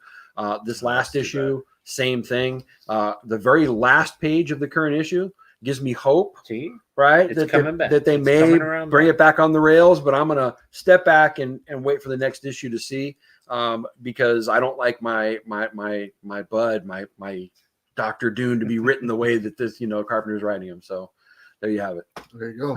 I think if anyone watching can take anything from this, we all have the same thing in mind. We're like, I'm not going to pick the Joker because somebody else said right. There's no way that 20 villains, Joker's not on that list. So we all like the Joker. But really think about who we didn't name. Joker. Lex Luthor. Well, and I was just going to say, I mean, do you guys have honorable mentions that didn't make it on your list that you wanted to have on there? It was a hard choice. I got some myself. I Rhino has always been a favorite. All of Spider-Man's, Kraven. Oh yeah. Kraven, Rhino. Obviously, like I said, Joker. I mentioned Lex Luthor earlier. I've never been a fan of that character because I never thought he's a normal guy, and his nemesis is the strongest person ever. Right. It never made sense to me. It's like if Superman just got upset one day, you know what? I'm done. That's all it would take. The game over type thing. Right. But go ahead and drink. But there's so many villains. There really is. I mean, the list goes on and on. And I mean, I know you have some honorable mention. I think you guys probably do as well. But those are a few of mine. The Rhino, which is actually, I have this book. This was my honorable mention. first appearance of Rhino. Nice. Just kind of a neat character. You know, not like too bright, you know, but just kind of a fun. I always liked that Spider-Man's villains were all animals. Yeah, a lot of them were. And then Craven was the hunter of all the animals. Yeah. That was pretty cool. So there you go. That's good stuff. How about you, Damien? You got any honorable mentions? Well, I thought you'd mention Kingpin. I almost Kingpin, did. there you go. I almost That's did. Definitely, he's one you know, of my one of my honorable top honorable mentions. Let's see who else So I have some weirder favorites, like Fu Manchu from the Master of Kung Fu. Yeah. Was always a favorite villain of mine. Mm-hmm. I know there's some political correctness problems with him, but I still think he's a great villain. Maybe just visually, I love MODOK. Oh, yeah. MODOK. Oh, man. Yes. And I always thought that Bruce looks like MODOK.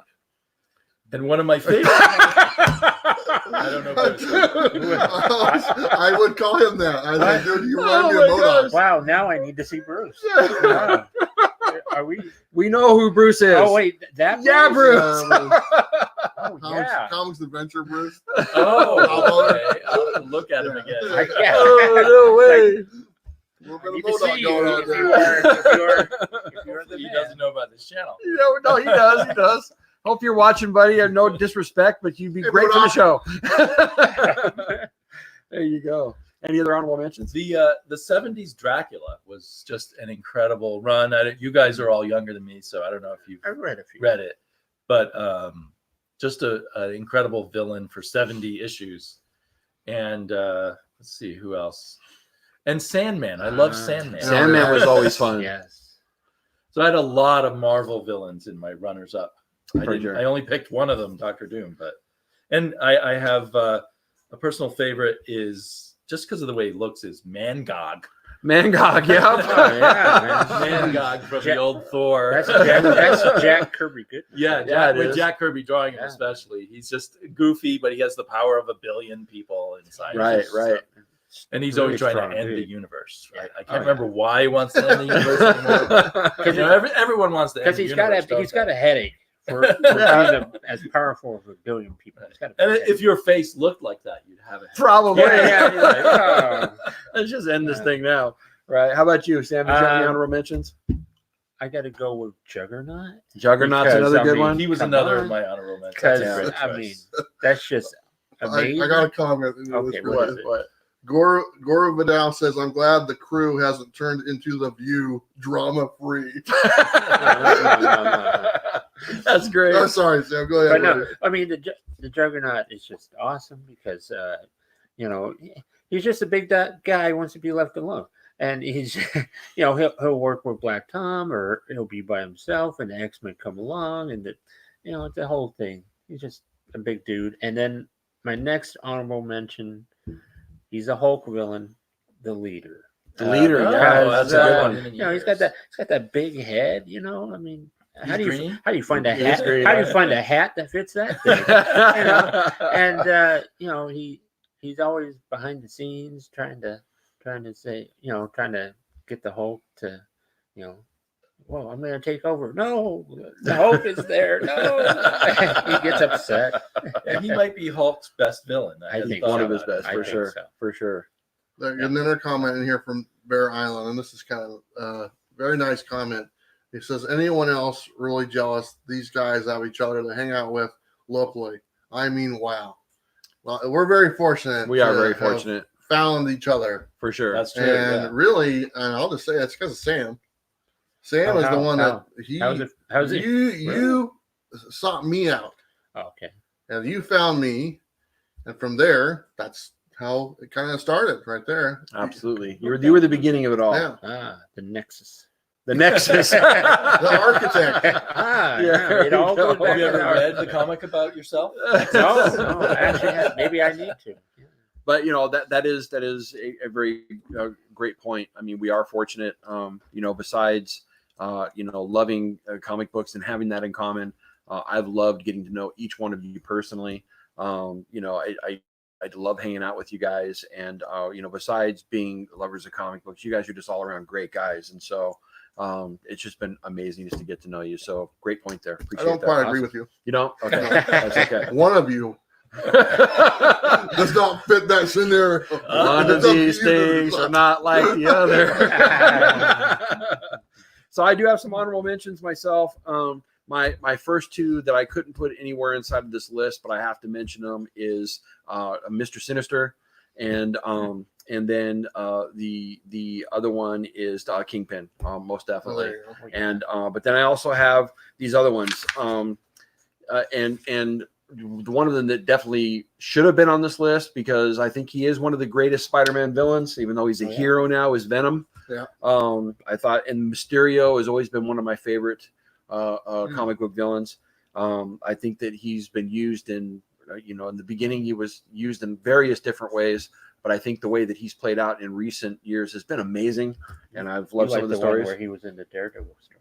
I do like that. Yeah. When Kevin Smith, begged to have Mysterio inside of that run, I think that was used to great effect. And I love the way Joe Quesada drew him. I think that was some great stuff. Negan is another one that was in my honorable mentions.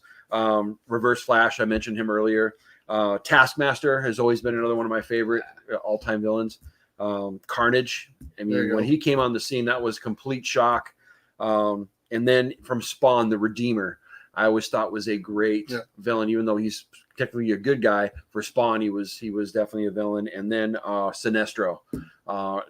There's some great Sinestro stories out there. I always love the gravitas that he brings. And but there are so many great villains. I mean, it really is. I mean, we only scratch the surface of like just Batman villains. Penguin, Riddler. Oh my gosh! I mean, just go down Bane. the list. Two-Face. Mm-hmm. There's so many. I mean, when I look at the two characters that have the best villains, it's Batman and Spider-Man. Spider-Man for sure. Those are the two that have their dedicated villain set. Right. That go to those characters, and nobody even comes close to having that. No. Those villains. I mean, they might have one or two, but literally Batman and Spider-Man have like a dozen. Yeah, there's very few characters that have a gallery. I think Flash is another one that has a pretty rogues gallery, but it's not on the level of those two characters at all. Right. And but this has been absolutely fun. I don't know where we're at. Well, it's another way of appreciating how great comics are, that there are so many great villains. Right. It would be easy to make a list of 20 instead of 5. But of course, then we'd be here till 3 a.m. For sure.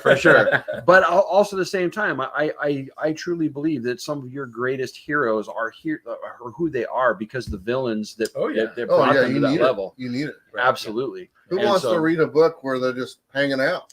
Or who wants to watch a TV show where he's just going up against some regular human? Right, Superman against regular humans. I think a lot of that was budget. They couldn't afford to make up supervillains. Right, but I mean, if you notice inside of even a lot of the MCU stuff and stuff that's come out in the movies, the way they portrayed villains has been, I mean, they've gotten better, but a lot of them they haven't gone full, comic book. Right. Type villain, and there's a stigma in Hollywood that it's campy or stupid or and they're so wrong. They're so wrong. I'll just say that right now. Give me a good Doctor Doom movie, please. It is possible. It is possible. Absolutely. Yes. So what's going on in the chat, my friends? Looks like Nova says swipe right if you like X-Men. Okay. We got Issue says we need a comic app now for meeting comic locals. I like that. That's cool. That's actually pretty cool. Paul Acosta says the problem with the evolutionary is that he always obscure. I can't even read it because he's mentioning motivations. That one of his favorite Kirby villains is the High Evolutionary, who was really cool. And had a great relationship with Warlock for a while in the 70s also. For sure. It would be fun if they brought him back. I don't know if they brought him back, but I haven't heard of him in a long time. Yeah, there's a lot of villains that they had way back when that I'd love to see them bring back that haven't been there for a long time. They're not going to run out. No, that's for sure. They're never going to run out. And honestly, it's we get new villains every week, it seems like, in comic books now. Whether they stick or not, who knows? Yeah. But, the Batman laugh sure made an impression. So absolutely. Well, one reason I didn't pick the Joker is he is, to me, overplayed in Batman books. He's just reappeared this most recent issue of Batman. Right.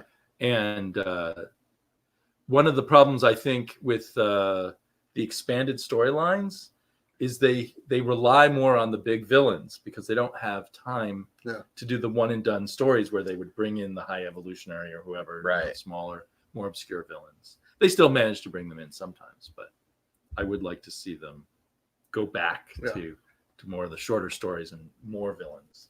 I'm looking forward to, the Joker just showed up, at least he's in the grave or whatnot. Right. And sorry, spoilers. That was a really cool scene. Actually, I couldn't complain too much. But I sit there and I go, man, I can't wait to see what James does, what the new writer James Tynion does with the Joker character. Right. Because he loves horror and stuff like that, and I think that he's really going to bring that aspect to that storyline if he does include Joker going forward. Right. So I'm looking forward to that. It's really all about the writer and what they do with it. If it's just a run-of-the-mill Joker story that we've heard 100 times before, I lose interest. But this guy is such a great writer. I'm very excited to see what he does. Yeah, absolutely. And Freddie P puts J. Jonah Jameson. Is always hunting the spider. Yeah, that's a great one too. Except for the last couple of years, he knows that Spider-Man is Peter Parker, and now he's trying to be on his side and kind of getting in the way of Spider-Man's heroics and stuff. And it's interesting. So they flipped him from villain to good guy, but still a problem. For right now. We'll see how long that lasts. That's awesome stuff. So I'm just going to recap them here really quick. For Travis, his top 5 was Serpentor was his number 5. Soundwave was number 4. Negan, number 3. Billy Kincaid, number 2. And the Beyonder, number 1. Pretty awesome. For Damien, we had Ice Cream Man was number 5. Ra's al Ghul, number 4. Granny Goodness, I love that one. Number awesome. 3. Like that one. Brainiac, number 2. And the proverbial Dr. Doom as the number 1. For Sam, Red Skull was your number 5. Loki was his number 4. Green Goblin was his number 3. Doc Ock bringing in number 2. And then Dr. Doom, your number 1. And then for me, we had Bullseye at number 5. Gorilla Grodd, number 4. The Batman Who Laughs, number 3. Magneto, number 2. And I, of course, picked Dr. Doom as well. Doom! So, Travis, if you were completely not trying to be outside the box, who do you think your number 1 would be? Would it still be the Beyonder? Or would it be it probably wouldn't be Beyonder. I think the guy that I've always kind of gravitated to is probably Craven. Craven, yeah. I've always liked the Jim DeMatteis did the Craven's Last Hunt storyline. It's my favorite of all time. Yeah. It's always been my favorite. If I'll go back and read that book. I'm so excited. We get to meet him. Here at Washington State SummerCon. And, my favorite story, I get to meet the writer. And so I would go with him. That's awesome. For sure. Are you either one of you going to go to Washington SummerCon, you think maybe? Yeah, I wanted to ask you guys about that. So, yeah, we should talk, and I probably will go. Oh, that's awesome. Sam? That sounds very it's just hopping in a car, man. I was actually wondering where you guys stay. Do you stay overnight? Down by the river. Maybe a van down by the river. I don't know if we're going to wrap up, but I think something would be kind of cool. All 4 of us are here right now. If anyone has any questions for us, you can ask right now. Yeah, absolutely. We have our phones. We're looking at there. Just put a question mark by it, so that way, at least one of us will. Bob won't see it, but the rest of us will. Read your glasses tomorrow, Bob. You're going to need them tomorrow. I know, I will, huh? But if anyone has any questions, I know somebody asked Sam about his DC villains earlier. Yeah. Can you name 5 DC villains? Of course. Why wouldn't I be able to? I mean, I've watched the Flash TV show. Oh, come on. You can't base it off of the CW show. Okay, what about the cheetah? The cheetah? Cheetah. I go with Lex Luthor is in there. Nice. I got to go with Captain Boomerang. Captain Boomerang. There's 3, 2 more to go. Yeah. Okay. Oh, whew. Pressure's on there.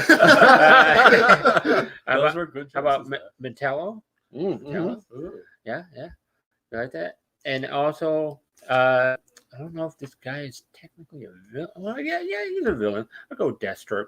Nice. So. Yes. Now, Deathstroke was another one that almost made my list. We got a couple questions. Derek says, when is Washington State SummerCon? That is June 20th, 20 or 21st, 22nd, 21st and 22nd. something like that. So the Saturday and Sunday, June 21st, 22nd. And Puyallup, yeah. Puyallup, Washington. Let's see. Robbie asked from Pop Culture Philosophers, who's going to let me stay with them when I visit? Aha! I got a whole spare room, man. There's nothing Come in there on. but a bunch of cameras. That is what's in there, though. I set up a little. I don't even want to say it. Never mind. Robbie, you just come on out. We'll make sure you're taken care of, buddy. Whether you're in the camera room or not. Very cool. Yeah. So, any questions? Please let us know. I think we'll probably wrap it up here in a little bit. But now's the time to ask these fellow Portland the Portland Comics crew any questions. But very cool. But the summer, Paulo Costa asked if anyone using Turk anymore from Daredevil. See, I was going to mention Barrett, right? I love me some Turk Barrett. Yeah, what happened to that guy? He hasn't been in the current run. It was in Darsky's run. I haven't seen him for a while. Mark Waid? He wasn't. I remember. I know the last time I remember him was in the Brubaker run. He was definitely there during that. I'm not off the top of my head. I can't think of him being in the Mark Waid run. But I mean, when I was thinking of villains, and this is the guy that when Matt was down on his luck, in the Born Again series, Turk shanks him. You can't get dirtier street than that. But he's a guy you can kind of just throw in there at the last minute. Right. But he's one of those characters I've always loved being in the background. We have another one from Gore Vidal. If you could write a miniseries on a character, who would it be? Wow, so many choices. Yeah, there are a lot of choices. Now that someone brought up the High Evolutionary, I'd like to go do something with him. Yeah, do like a sci-fi story with him. That would be amazing. I'm just trying to rack my brain right now because there's so many different characters. What do you got? I got one. Stegron, the Dinosaur Man. That's what I'm going with. That's a great pull. Come on. You like that? Has he shown up in a while? Actually, yeah. He showed up during that Hunted storyline in the Amazing Spider-Man. Oh, okay. This is great. We've got a Marvel encyclopedia sitting right here. Yeah, for sure. Ask him anything. I'm here all week. Sure. Anybody?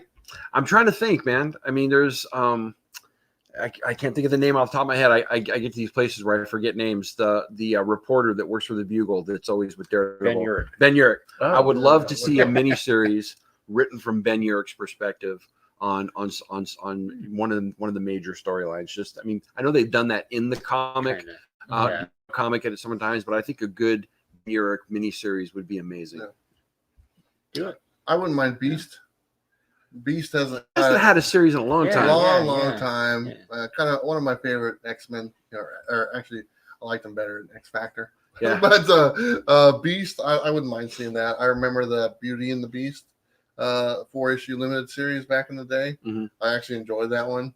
It was back when Gargoyle came out as well, and a bunch of those 4-issue limited runs. Classic stuff. But right Beast, there it is. Yeah, that's awesome. Yeah. Juggernaut was another runners up, and first time I ever read him was in this Beast issue. Yeah. Oh, that's great stuff. That would be cool. And the Beast has gone through so many changes. There's a lot to explore there. Not such great changes. We got some more questions. Anything else on writing the comic run? I'd like to see Sam do the leader. That would be cool. I could do some stuff with him.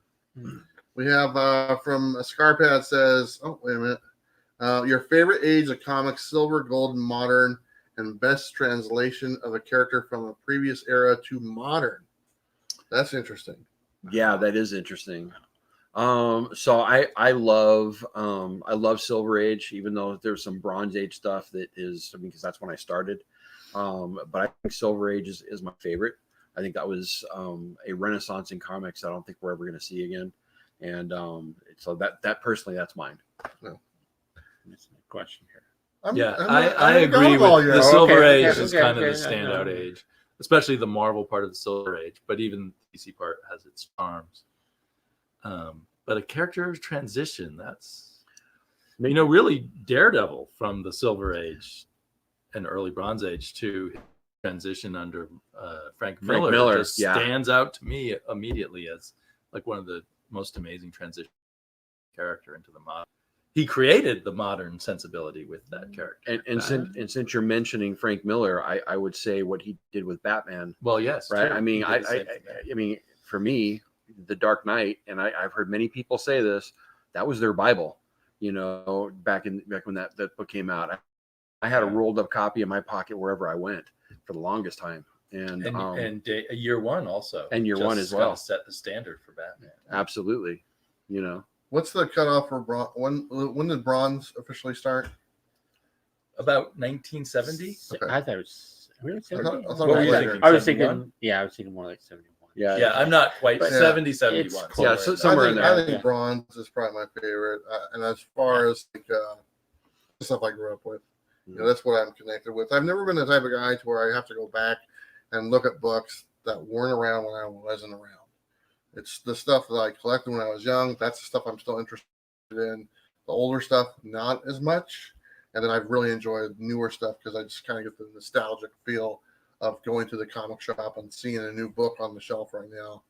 As far as a character and watching them evolve, and pretty much the guy's gone through a lot of different incarnations, you know, but the Punisher, you know, right now he's got the series out, Punisher Soviet, and it's old school Punisher Yeah, it is. type thing. There's no drink.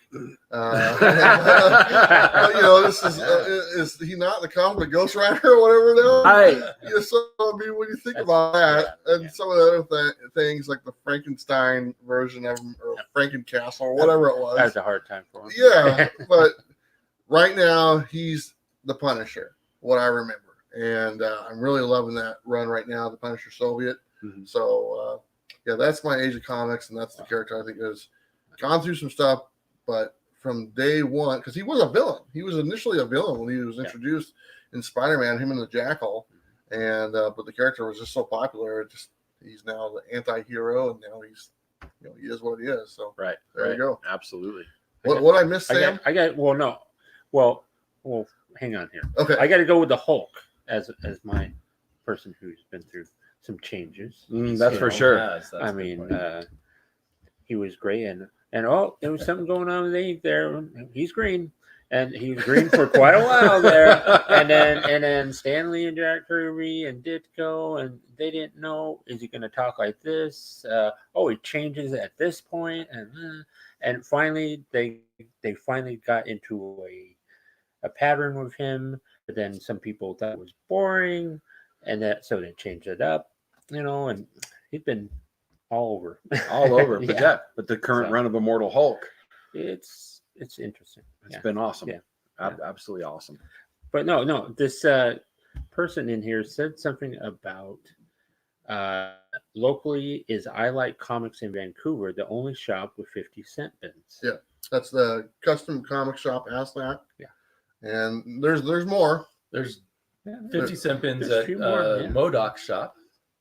Modoc. Where's Mona? Oh, The guy who said the Modoc. come on, man. I was like, whoa. I was like, Modoc Comics and more. I was like, I need to find Modoc. But that's Comics Adventure in Milwaukee. Yeah, they have a lot of a good 50-cent. Not compare. I mean, nothing. It's compared to it's I Like actually Comics, but- thinned out quite a bit. Has it? It's, Okay. it's thinned over. really thinned It's out. thinned out quite a Yeah. bit.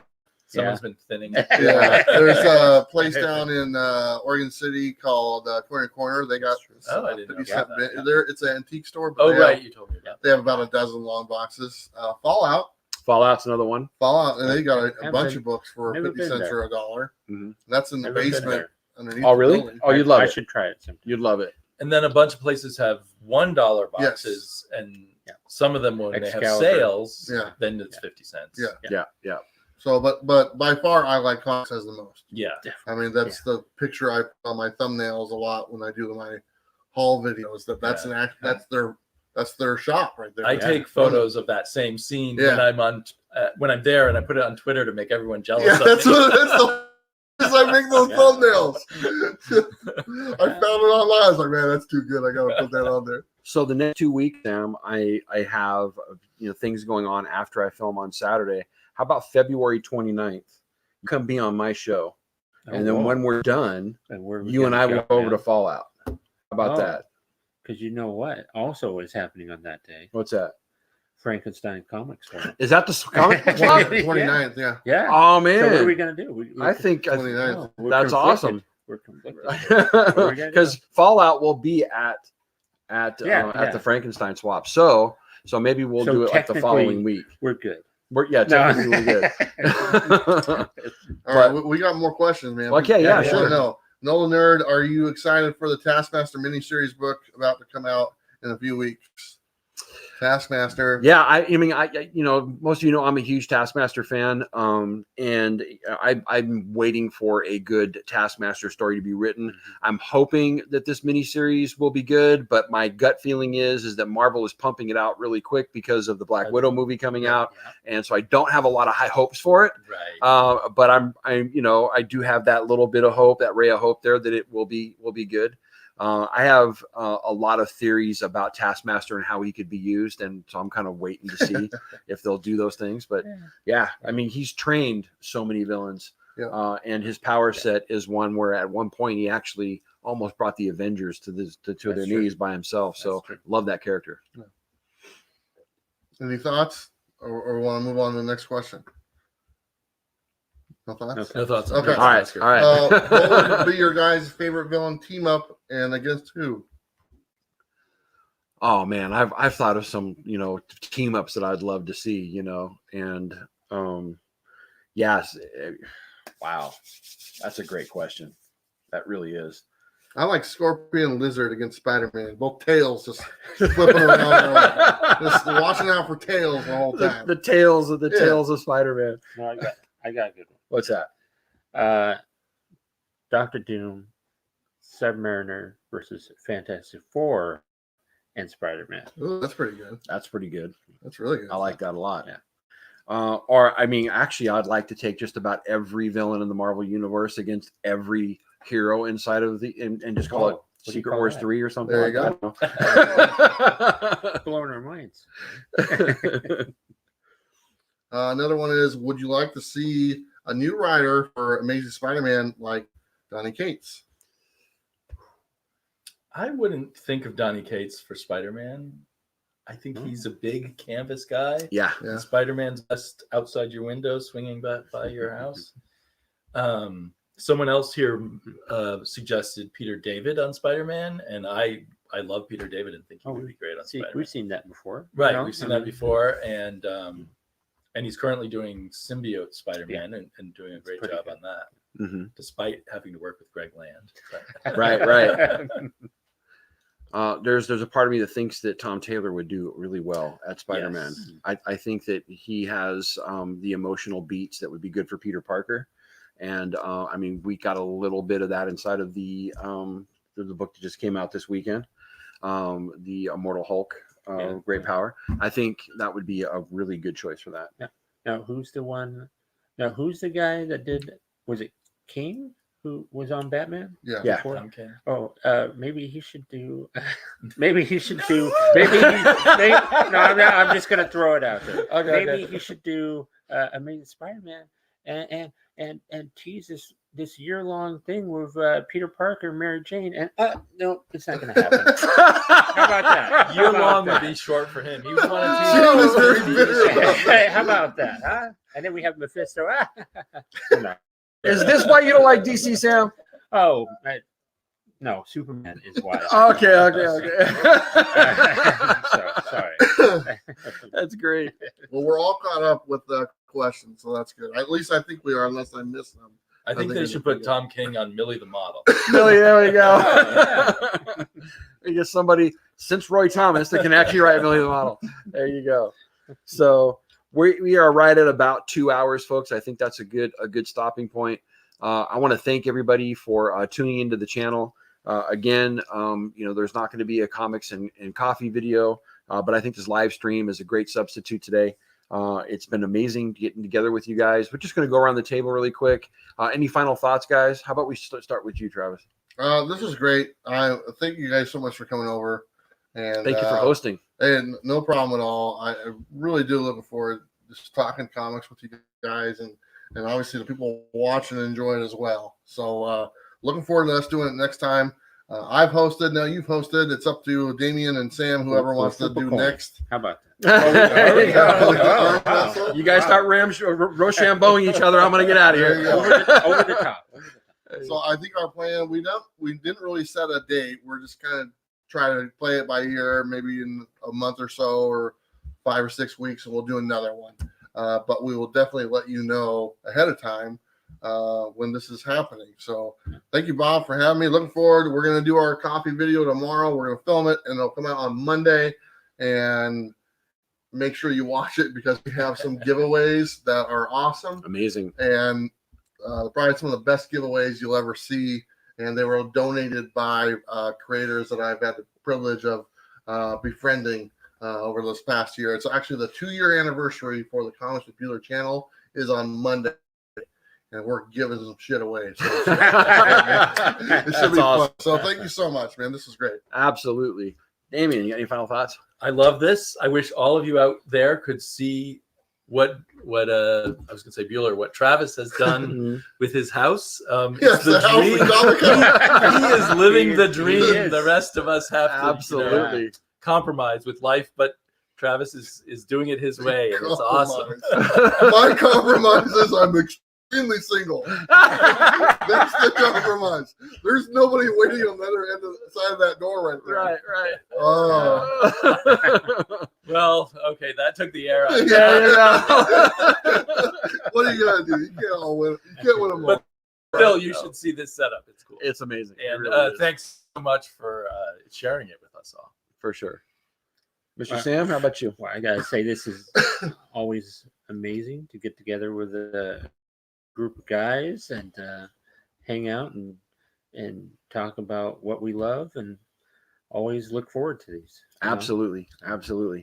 Well, I want to thank you all for coming tonight and for hanging out with me for a little bit and doing this roundtable. I loved our first one. I love this one just as much. Can't wait to do it again. And thank you all for tuning in.